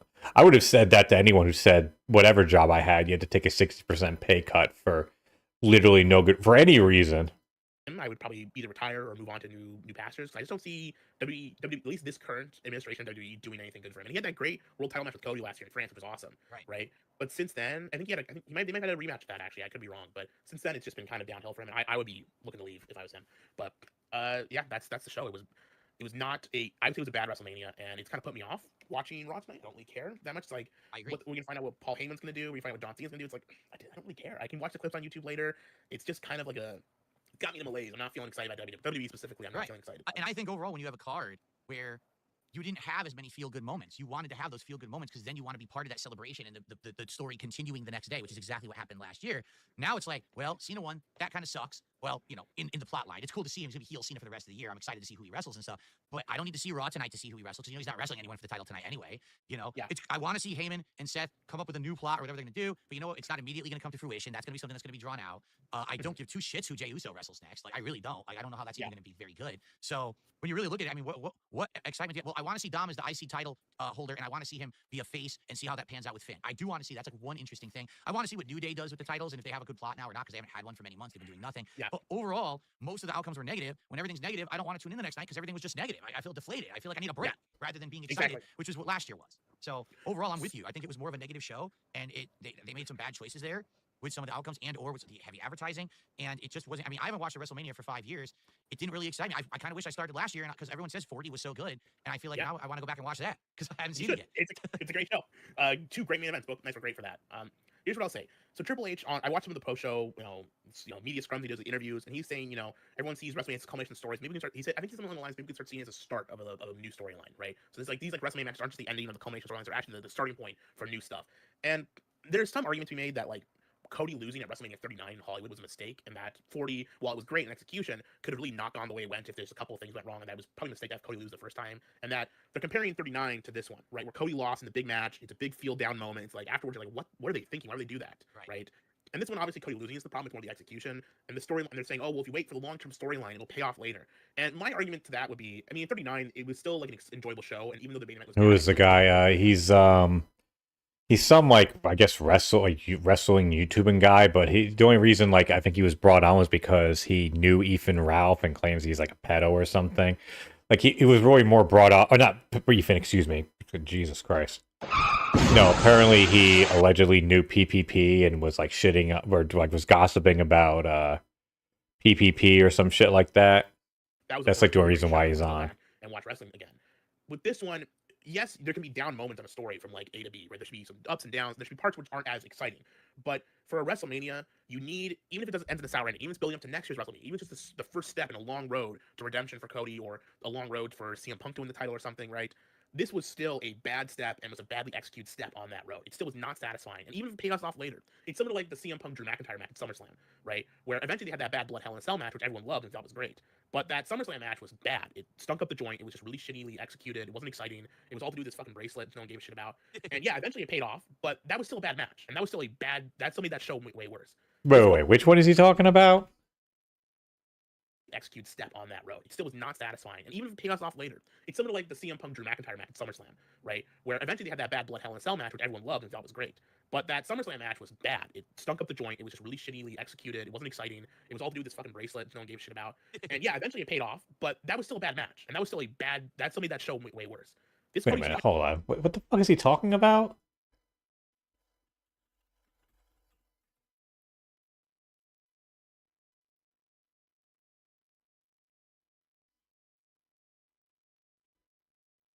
Come on, what the fuck? Even if they paid off later, even if there's a big storyline where it's oh, now the relief is here, this is what it was all for. This is still. What is he talking about? The Drew McIntyre CM Punk match was bad. This wasn't it, and this was not how you do it. So, not vote of no confidence for Triple H's booker right now. Time to rethink some of your plans and adjust how you do stuff. Another important point to everything that you just said. When Cody lost at WrestleMania 39, they continued the story for a whole other year. It allowed them to kind of correct the mistake, build the story better, and then 40 had this giant victorious culmination beating that Roman Reigns streak. John Cena has outright said, this is it for him. He's gone at the end of the year. We don't have another WrestleMania to correct this. We don't. We only have another, 6, 7, 8 months tops to correct the course here. And, I mean, even if, let's say, John holds that title and he wrestles everyone, maybe he wrestles Orton next month. Maybe he wrestles CM Punk over the summer. Maybe there's a rematch at the end of the year where Cody has the big culmination. It can't happen at WrestleMania. So, yeah. It does feel like a missed opportunity. If this was really John Cena's final WrestleMania to do it right, you should have had The Rock in there. You should have had other people in it. What if JBL came out, for God's sakes, to fuck with them? Why not? His old heel, his thorn in his side, comes out, fuck you, Cena, you just fucking clobber. Yeah, let's have JBL come out because that would make sense. Nothing with it at all. Zero. You could have JBL come out and beat up Cody and align with Cena and have be Cena's mouthpiece on Raw or something. You could have done a lot of stuff. You could have had literally anyone who's actually a wrestler come out and interfere with the match, and would have been better than Travis Scott, for fuck's sake. Because you hear that Travis Scott is saying that he's gonna be a full-time WWE wrestler now. That's what he wants to do. This is his full-time thing. And again, you hear that? Does that make you want to watch? Christ, thank God I did this at Of course, fast so. speed. This is missteps, big missteps, trying to get these pop culture integrations So, for sure. So one thing I will say, because I don't, so a couple years ago, you weren't watching during this. Bad Bunny came in and wrestled in WWE, who's also a famous, and he's a Latino rapper, a little bit different than mumble rap, but he's like a Latin. He doesn't speak that much English, right? His songs are all in Spanish. He came in and he wrestled for WWE a couple times. He came in and was in the Royal Rumble. This was during COVID, I think, so he was just kind of like doing nothing. He was in the Royal Rumble. He had a WrestleMania match with Damian Priest, and then he had that amazing backlash match in Puerto Rico against Damian Priest, which everyone ranted and raved about. And to me, that was actually bringing a celebrity musician in who's also, he's not that big, he's pretty skinny, he's got good muscle, right? But he's a pretty short and like slender guy, right? Bad Bunny. He's not like what you look at and think, oh, he's a pro wrestler. He's also a musician. But they managed to, with good storytelling and like having him come in. He comes in as a musical guest one time, and he's in the Royal Rumble, but he's doing like Canadian Destroyers, and he's like actually like working at like being a good in-ring wrestler. And then they paid off with some good storylines with Damian Priest, which elevated Damian Priest quite a bit. You know, they had with him, they turned that, which is basically the same situation. You have a very famous music artist rapper, but they actually made that work. And that's because I think Bad Bunny was like on TV a lot. He committed time to it. You know, he committed time to learning how to wrestle. He was actually very clearly a passionate fan. But Travis Scott feels like he's stepping in just because it's like, I can make some money. I don't think he doesn't even give a shit about wrestling. Like, I don't know. the other thing is, like with Bad Bunny, he wasn't ruining the world title picture. He wasn't in the main event screwing over storylines. He was in there having his own storyline that didn't fuck with the product. Travis Scott's literally right there fucking with the product, and everyone's like, what the hell? Yeah, I mean, he main evented that backlash pay-per-view. So what the fuck's up with his face? I don't just mean like how the general ugliness of it, but like how he has like these two like, it looks like he got smacked in like on each cheek, doesn't it? The guy on the left. You can have a celebrity and you can make it work, but it's all about execution and delivery. And this Travis Scott shit was executed the worst way I've ever seen him ever execute a celebrity thing ever. In the entire history of WWE, I've never seen him execute a celebrity thing worse. This is so bad. Again, I'm sorry. What you just said is one of the most insanely idiotic things I have ever heard. I'm not saying fucking the Travis Scott integration was good, but bro, do you remember Drew Carey and how he interacted with WWE? Right. Trust me, there have been plenty of worse celebrity fucking mixins, whatever we want to call it, with WWE. First of all, thank you for being on the show last Thursday. Thanks for this appearance here during the WrestleMania Super Show.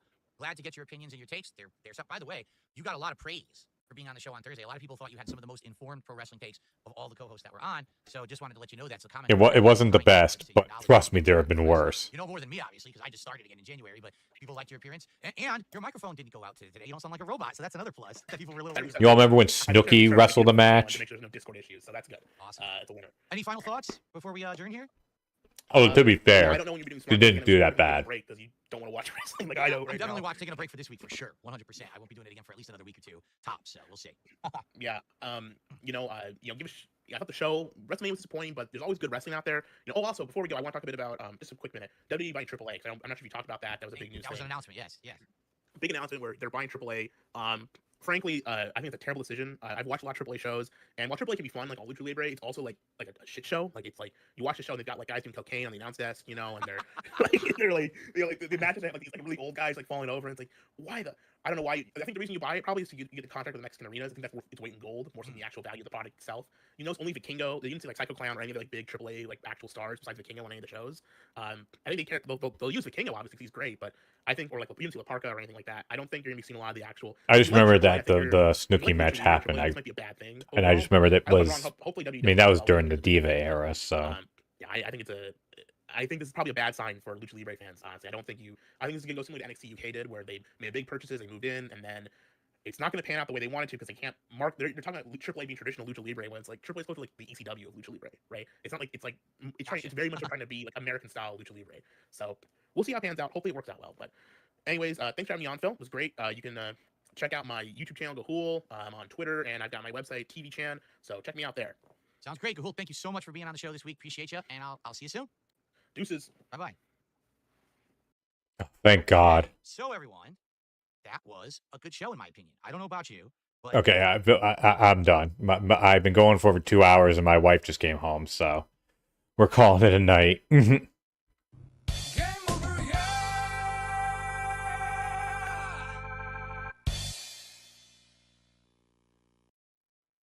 I'm done with this officially on Cater Cat. Well, I would say this though, that I feel like they